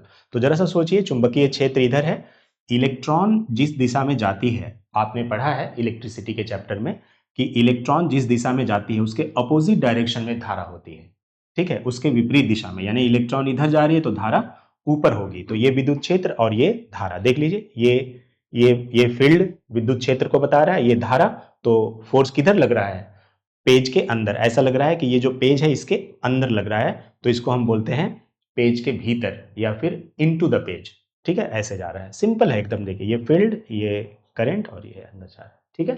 तो इस तरह से ये कहाँ जाएगा दोस्तों, पेज के अंदर। तब तक थोड़ा आप लोग खुद से करने की कोशिश कीजिए, मैं एक सेकंड में आता हूँ।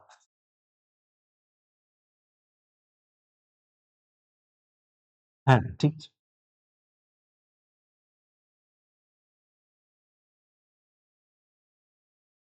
नहीं नहीं ना अपनी,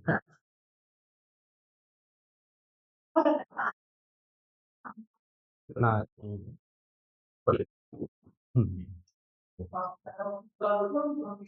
मंगल वाले आसमान, हाँ ठीक, मंगल,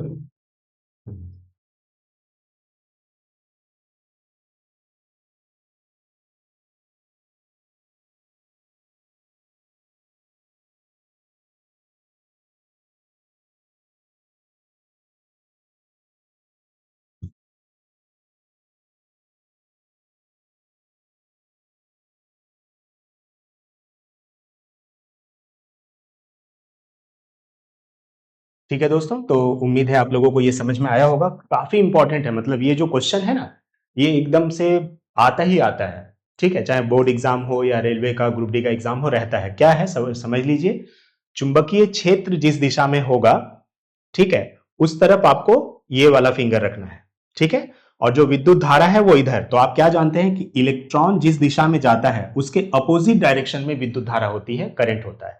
तो ये रहा फील्ड। अब हमें करंट तो इधर नहीं रखना है, करंट को तो हमें ऊपर ले जाना है, तो हम इस तरह करेंगे। फिंगर को आप जैसा चाहे कर सकते हैं, कोई इसमें इश्यू नहीं है, मगर ये एंगल चेंज नहीं होना चाहिए, ये 90 डिग्री वाला ही रहना चाहिए। तो फील्ड इधर, करंट ये इधर, देख लीजिए, फील्ड, करंट, तो फोर्स किधर लग रहा है, इनटू द पेज, पेज के अंदर, ठीक है, ये है, ठीक है। तो देख लीजिए, यहां पर लिखा गया है कि जो आरोपित बल है वो कागज में भीतर की ओर जाते हुए है, यानी कि कागज में भीतर की तरफ, ये ऑप्शन हो जाएगा, ठीक है दोस्तों। अब आपको ये बताना है, ठीक है, ये 3 नंबर सवाल को आपको सॉल्व करना है दोस्तों। तब जो है मैं थोड़ा सा आप लोगों को समय दे रहा हूं ताकि आप लोग इसको सॉल्व करें और बताएं कि इसका आंसर क्या होगा। पश्चिम की ओर प्रक्षेपित कोई धनावेशित कण, मैं चित्र बना दे रहा हूं, पहले डायरेक्शन बना लीजिए, नॉर्थ, साउथ, ईस्ट, वेस्ट। पश्चिम की ओर प्रक्षेपित बोल रहा है कि वेस्ट के तरफ एक अल्फा पार्टिकल को भेजा गया है। अल्फा कण आप जानते होंगे दोस्तों, अल्फा कण जो होता है, जो अल्फा पार्टिकल होता है वो पॉजिटिवली चार्ज होता है, धन आवेशित कण होता है, ठीक है। चुंबकीय क्षेत्र की ओर उत्तर की ओर विक्षेपित हो जाती है। तो ये बोल रहा है कि इसको जब भेजते हैं तो उत्तर की तरफ ये चला जाता है, यानी कि इस पर जो फोर्स लग रहा है ना, वो फोर्स लग रहा है नॉर्थ की तरफ। तो ये हो गया नॉर्थ की तरफ, सॉरी, ये हो गया इसका,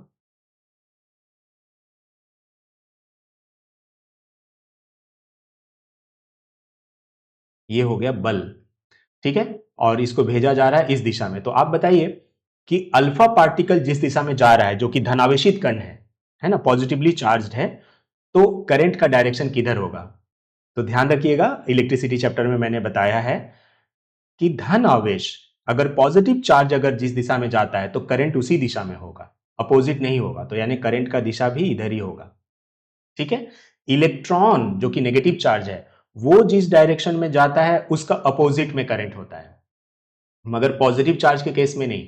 पॉजिटिव चार्ज जिधर जाता है उधर ही इलेक्ट्रॉन होता है। तो आपको दो चीजें पता चल गई हैं दोस्तों। आपको फोर्स किस डायरेक्शन में लग रहा है वो पता चल चुका है, फोर्स लग रहा है उत्तर दिशा में। करंट किस दिशा में जा रहा है? पश्चिम दिशा में। अब आपको बताना है कि फील्ड किस दिशा में है, ठीक है। करंट पता है, फोर्स पता है, तो बोला है चुंबकीय क्षेत्र की दिशा क्या होगी, क्योंकि तीन चीज होता है टोटल, है ना, फोर्स, करंट और फील्ड का दिशा। तो आपको दो चीजें दे दी गई हैं, तीसरा बताना है, तो थोड़ा बताने की कोशिश कीजिएगा दोस्तों, ठीक है, फ्लेमिंग का लेफ्ट हैंड रूल लगाकर, ठीक है। तो मुझे बहुत खुशी होगी अगर आप लोग बताएंगे तो, क्योंकि वीडियो जब आप देख रहे होंगे तो आप कोशिश करिए वीडियो को पॉज करके थोड़ा बनाने की कोशिश कीजिए, फिर तो मैं आपको बता ही दे रहा हूं, ठीक है। तो चलिए हम लोग देखते हैं कि किस तरफ बल लगेगा।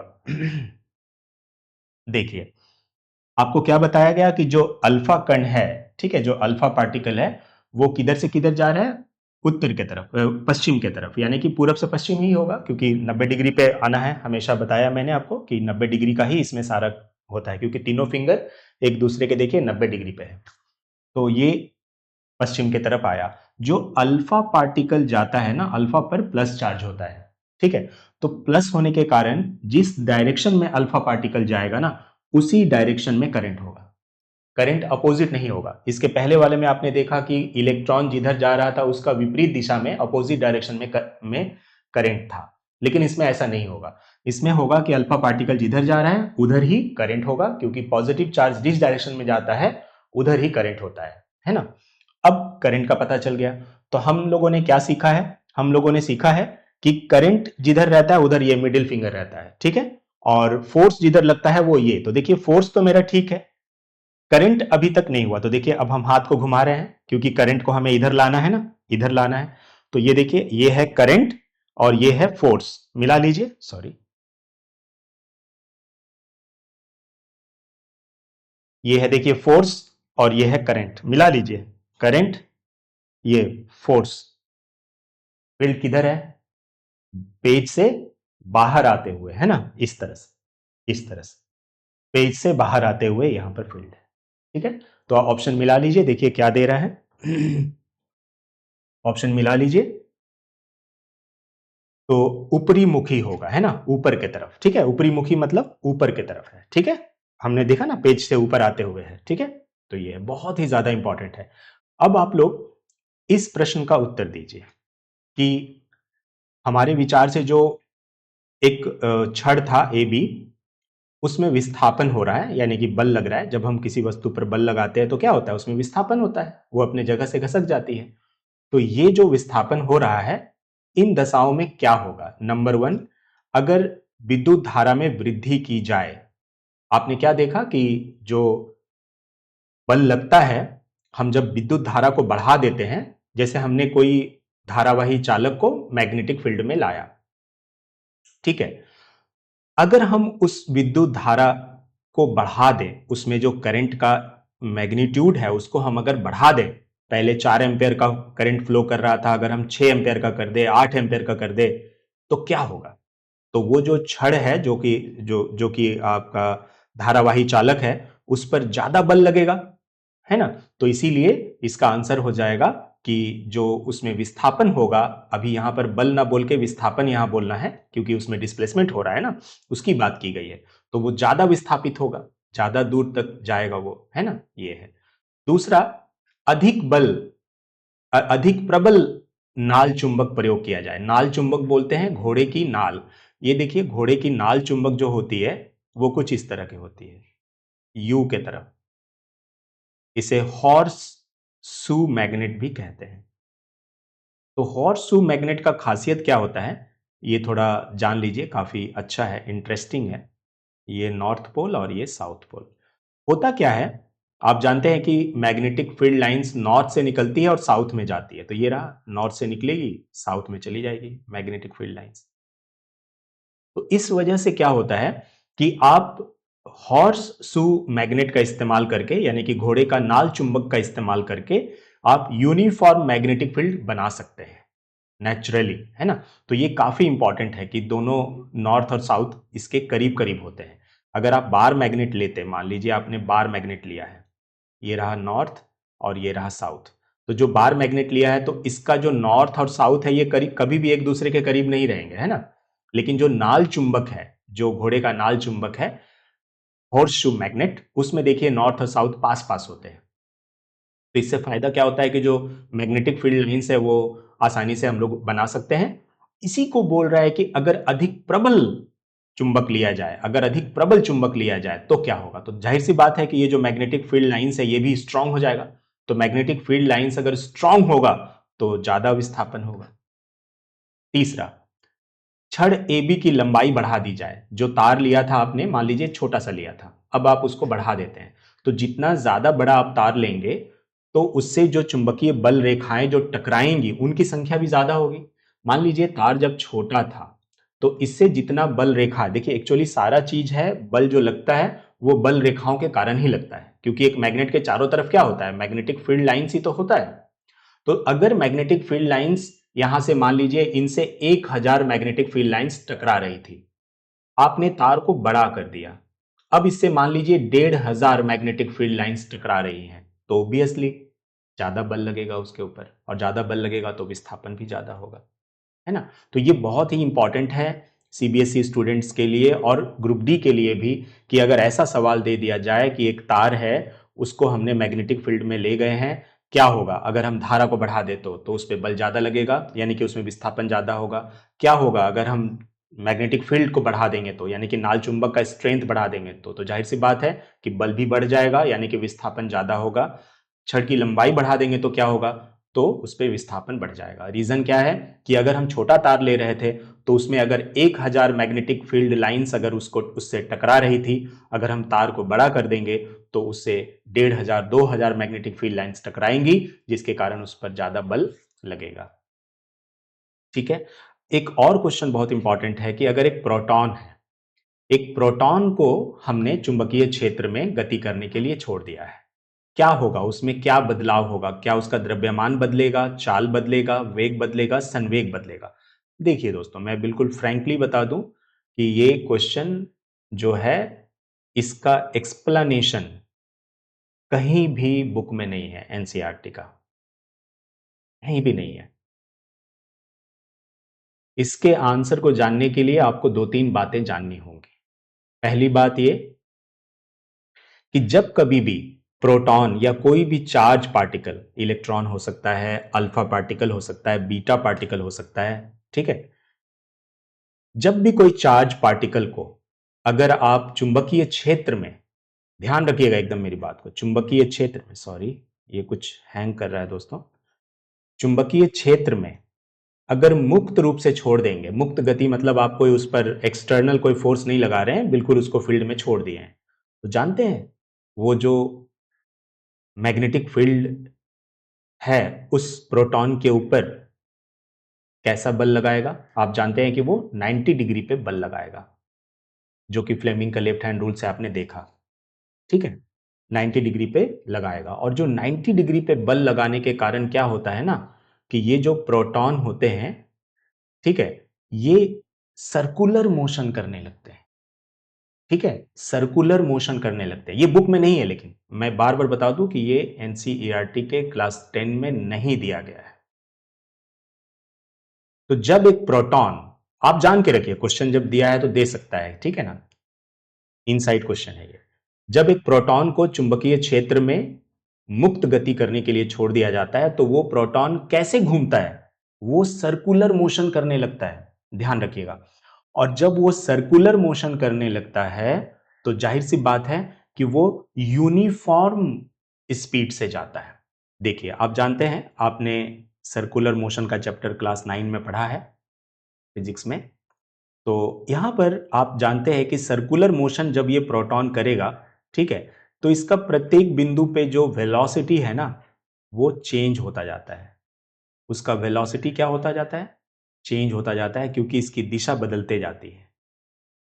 यहां गौर कीजिएगा, इसका दिशा बदलते जाती है, यानी कि इसका वी चेंज हो जाता है, वेलोसिटी चेंज होता जाएगा, ठीक है, ये ध्यान रखिएगा। सबसे इंपॉर्टेंट बात जो एनसीईआरटी में नहीं बताई गई वो ये है कि जब हम एक चार्ज पार्टिकल को किसी मैग्नेटिक फील्ड में लंबवत जाने देंगे, अगर परपेंडिकुलरली वो किसी मैग्नेटिक फील्ड में एंटर करेगा, तो वो यूनिफॉर्म मोशन करने लगता है, सर्कुलर मोशन करने लगता है, गोल गोल घूमने लगता है। तो ये जो सर्कुलर मोशन करता है, तो सर्कुलर मोशन में क्या होगा, उसका वेलोसिटी चेंज होता जाएगा, उसका स्पीड कांस्टेंट रहेगा, ध्यान रखिएगा, स्पीड नहीं बदलेगा, क्योंकि हम अगर फील्ड का स्ट्रेंथ वगैरह चेंज नहीं कर रहे हैं कुछ भी, तो जाहिर सी बात है कि स्पीड उसका कांस्टेंट रहेगा, ठीक है। तो यूनिफॉर्म स्पीड से तो जाएगा, यानी उसका स्पीड जो चाल है, वो चाल समरूप तो होगा, यूनिफॉर्म तो होगा, लेकिन उसकी वेलोसिटी, उसका जो वेग है, वो यूनिफॉर्म नहीं होगा। कारण आप सिंपल से जानते हैं कि उसकी दिशा प्रत्येक ये पर बदलते रहती है ना। जब भी सर्कुलर मोशन करेगा, उसकी वेलोसिटी कांस्टेंट नहीं होती है, ठीक है, उसका स्पीड कांस्टेंट होता है। जो वेलोसिटी है वो पल पल बदलती रहती है, क्योंकि उसकी दिशा बदलती रहती है। वेलोसिटी को बदलने का दो तरीका है, या तो आप उसका डायरेक्शन को चेंज करिए, या तो उसका मैग्नीट्यूड को चेंज करिए, या दोनों करिए, ठीक है, तीन तरीका है। तो ये बहुत इंपॉर्टेंट बात है कि जब एक एक चार्ज पार्टिकल को, जैसा कि प्रोटॉन है, आप उसको अगर एक मैग्नेटिक फील्ड में लंबवत एंटर करेंगे, परपेंडिकुलरली वो अगर प्रवेश करेगी, तो वो कैसा मोशन करने लगेगी दोस्तों, वो सर्कुलर मोशन करने लगेगी। और सर्कुलर मोशन करने के दौरान उसका स्पीड तो कांस्टेंट होता है, मतलब उसकी चाल तो स्थिर होती है, लेकिन उसका वेग बदलता रहता है, ठीक है। और वेग बदलने के कारण उसका वेग बदलेगा और संवेग बदलेगा, क्योंकि जो संवेग होता है, जिसे हम मोमेंटम कहते हैं, संवेग को क्या कहते हैं, मोमेंटम, उसका फॉर्मूला होता है m इंटू वी। तो जब देखिए v आपका बदलते रहेगा, तो जाहिर सी बात है कि संवेग भी बदलते रहेगा। इसीलिए दो आंसर इसका होगा, यहां लिखा गया है कि एक से अधिक उत्तर हो सकता है। तो एक तो उसका वेग बदलेगा और दूसरा संवेग बदलेगा, क्योंकि संवेग में भी वेलोसिटी के ऊपर डिपेंड है, v के ऊपर डिपेंड होता है एम भी, तो v के बदलने के कारण एम भी चेंज होगा। तो ये इतना इंपॉर्टेंट क्वेश्चन था, लेकिन अफसोस की बात है कि काश ये एक या दो लाइन की चर्चा बुक में भी कर दी जाती, कि जब हम एक चार्ज पार्टिकल को, जब हम एक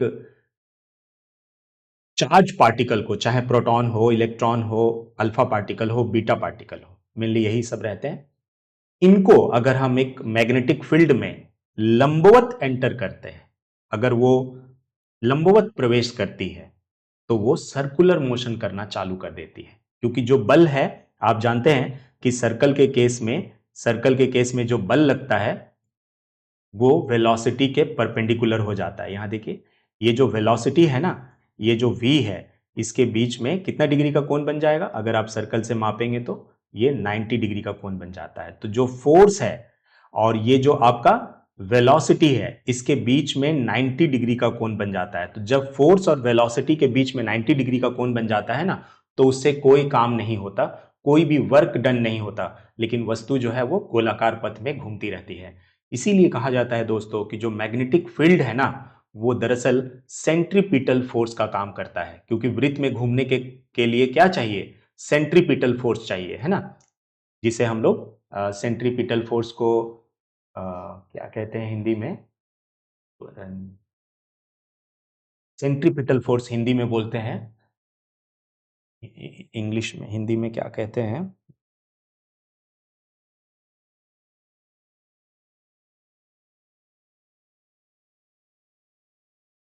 सॉरी दोस्तों, हिंदी में ध्यान नहीं आ रहा है, लेकिन ध्यान रखिएगा कि ये जो फोर्स है ना, ये जो मैग्नेटिक फील्ड लाइंस, जो मैग्नेटिक फोर्स है, ये दरअसल सेंट्रीपिटल फोर्स का काम करता है। ठीक है, इसीलिए तो ये थोड़ा सा जानकारी जो है देना चाहिए बुक में, ताकि बच्चों को समझ में आए, क्योंकि कितना भी आप इसको एक्सप्लेन कर लें, लेकिन एक बार आप अगर उस चीज को नहीं पढ़े रहेंगे तो समझ में नहीं आएगा। खैर जो भी हो, आपको अगर एक बात अगर ध्यान रखते हैं तो इजीली हो जाएगा कि कोई भी चार्ज पार्टिकल अगर मैग्नेटिक फील्ड में लंबवत प्रवेश करेगी तो सर्कुलर मोशन करने लगेगी, बस। अब सर्कुलर मोशन करने लगेगी तो क्या होगा? उसका स्पीड तो कांस्टेंट रहेगा, स्पीड कांस्टेंट रहेगा, मगर वेलोसिटी नहीं रहेगी, वेलोसिटी बदलते रहेगी, क्योंकि उसकी दिशा हर पल बदलती रहती है। इसीलिए v बदलने के कारण वेलोसिटी चेंज होगा और संवेग चेंज होगा, यानी कि मोमेंटम, क्योंकि मोमेंटम इज इक्वल टू होता है mv, और v बदलेगी तो मोमेंटम भी बदलेगा। बहुत इंपॉर्टेंट क्वेश्चन था। अब एक है कि जो चुंबकत्व है, जो मैग्नेटिज्म है, उसका औषधि में भी उपयोग है। जो चुंबकत्व है उसका औषधि में भी उपयोग है, यानी कि जो हम लोग इलाज वगैरह करते हैं उसमें भी इसका इस्तेमाल है, मेडिकल सेक्टर में इसका यूज है। क्या यूज है, आइए हम लोग देखते हैं। हम लोग जानते हैं कि हमारे शरीर की जो तंत्रिका कोशिका है, जो न्यूरॉन वगैरह होते हैं, नर्व्स होते हैं, उसके अंदर जो आयन होते हैं ना, वो धाराओं के रूप में बहती हैं, जो आयंस फ्लो करते हैं ना। हम तो जानते हैं कि जो हमारी तंत्रिका कोशिका है, यानी कि जो नर्व सेल्स है, उसमें मैसेज फ्लो करता है ना, उसमें क्या जाता है? मैसेज।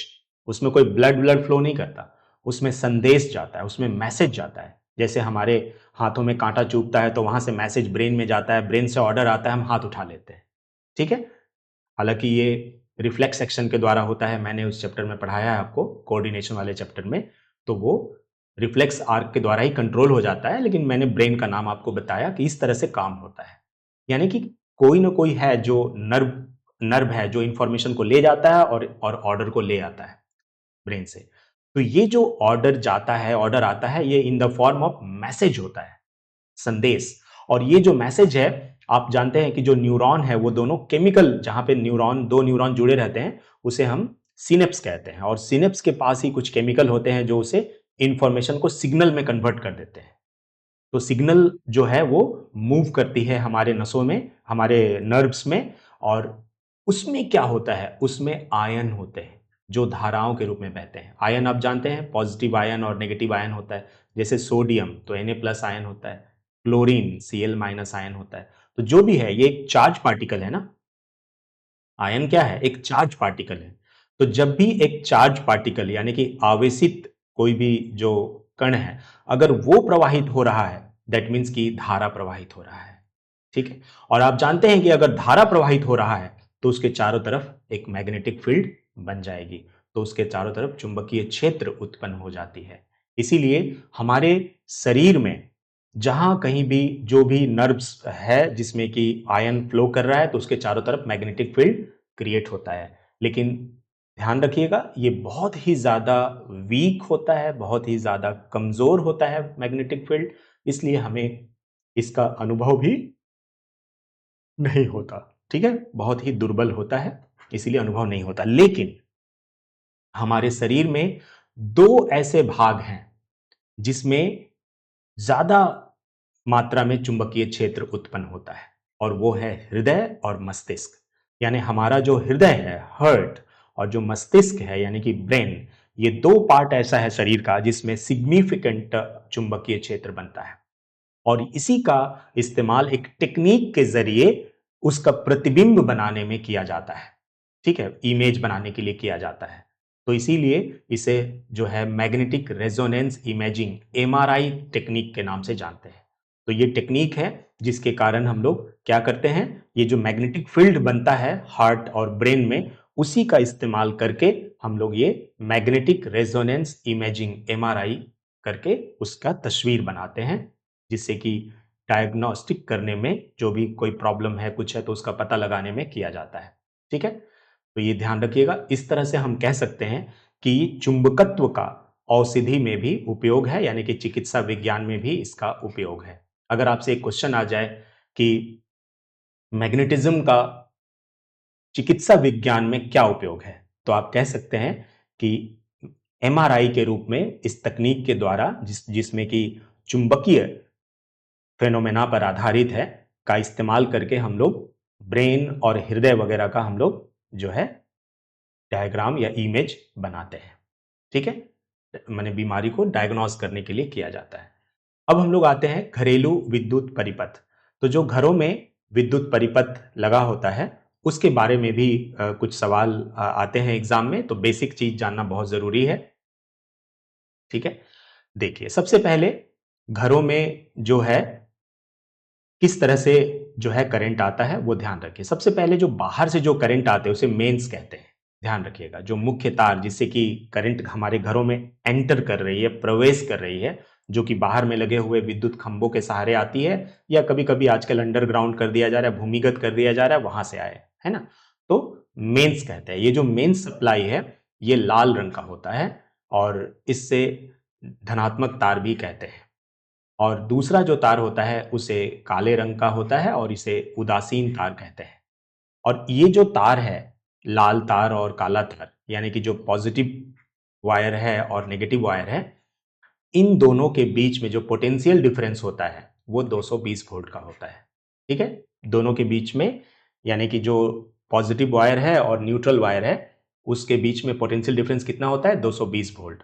और जितने भी इलेक्ट्रिकल गैजेट लगे होते हैं हमारे घरों में वो इसी के बीच में कनेक्ट होते हैं, यानी कि सबको पैरेलल कनेक्शन में करके जोड़ा जाता है ताकि सभी को इक्वल वोल्टेज मिल सके, है ना।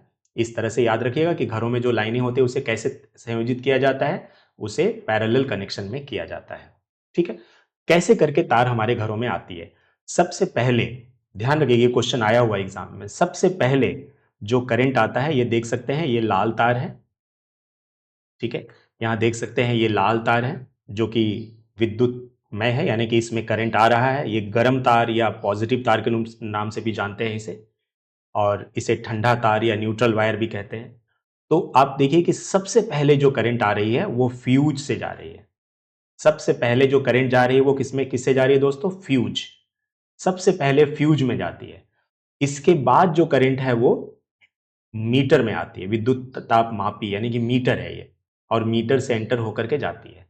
तो फ्यूज को सबसे पहले रखा जाता है, क्योंकि अगर कभी भी करंट का अमाउंट बहुत ज्यादा बढ़ जाए, जितना जरूरी है उससे ज्यादा अगर बढ़ जाए, तो ये फ्यूज यहां से गल जाएगी। क्योंकि आप जानते हैं कि इलेक्ट्रिसिटी वाले चैप्टर में आपने पढ़ा है कि जो फ्यूज होता है वो उसका जो गलनांक होता है काफी कम होता है, लेकिन जो उसका रेसिस्टेंस है वो बहुत ज्यादा होता है। तो बहुत ज्यादा रेसिस्टेंस होने के कारण वो गर्म जल्दी हो जाएगा, जूल इफेक्ट के कारण गर्म हो जाएगा, और गर्म होने के कारण वो अपना मेल्टिंग पॉइंट पे पहुंच जाएगा और वो मेल्ट कर जाएगा, यानी कि जो सर्किट है वो ब्रेक कर जाएगा। तो जो भी करंट बाहर से एक्स्ट्रा करंट बहुत ज्यादा आ रहा था वो नहीं आ पाएगा, तो घर में जो भी इलेक्ट्रिकल गैजेट्स लगे हुए हैं वो सेफ रहेगा। ठीक है, तो ये एक इंपॉर्टेंट बात थी।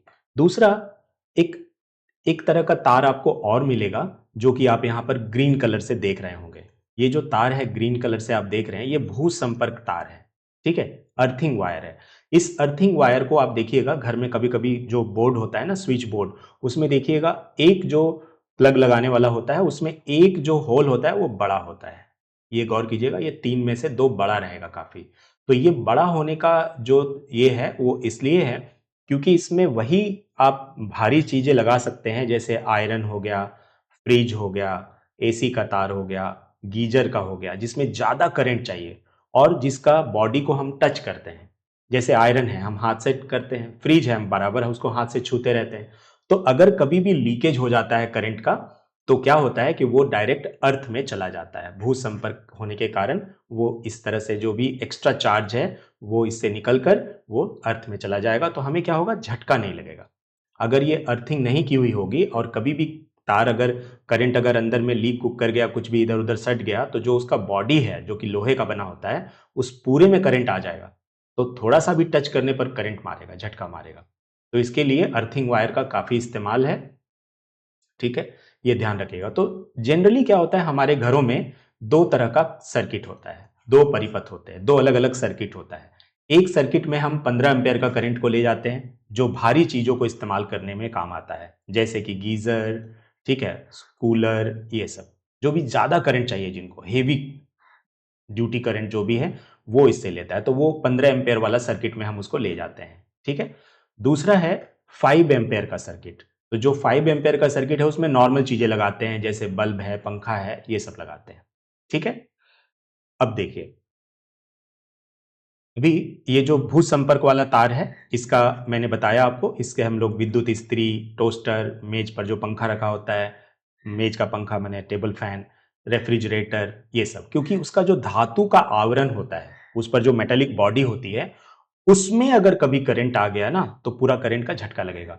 तो इसको क्या किया जाता है, ये जो भू संपर्क तार है, ये ध्यान रखिएगा, बहुत इंपॉर्टेंट बात है, ये जो भू संपर्क तार है ना, जो उसको हम किससे कनेक्ट करते हैं, उस धातु के आवरण में टच किया हुआ रहता है, धातु के आवरण में। यानी कि मान लीजिए कि विद्युत इस्त्री है, तो उसका जो मेटेलिक बॉडी है उसमें हम इस भू संपर्क तार को कनेक्ट करते हैं।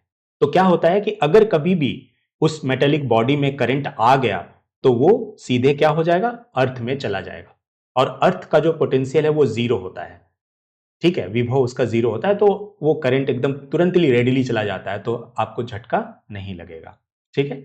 और इसलिए भी होता है क्योंकि वो जो ये है ना, वो बिल्कुल ही जो है अल्प प्रतिरोध का होता है, ठीक है। जो भू संपर्क तार है ना, वो बिल्कुल अल्प प्रतिरोध का होता है, और बिल्कुल जो है उसके अंदर से करंट आसानी से चला जाता है, ठीक है। इस तरह से कोई भी झटका नहीं लगेगा।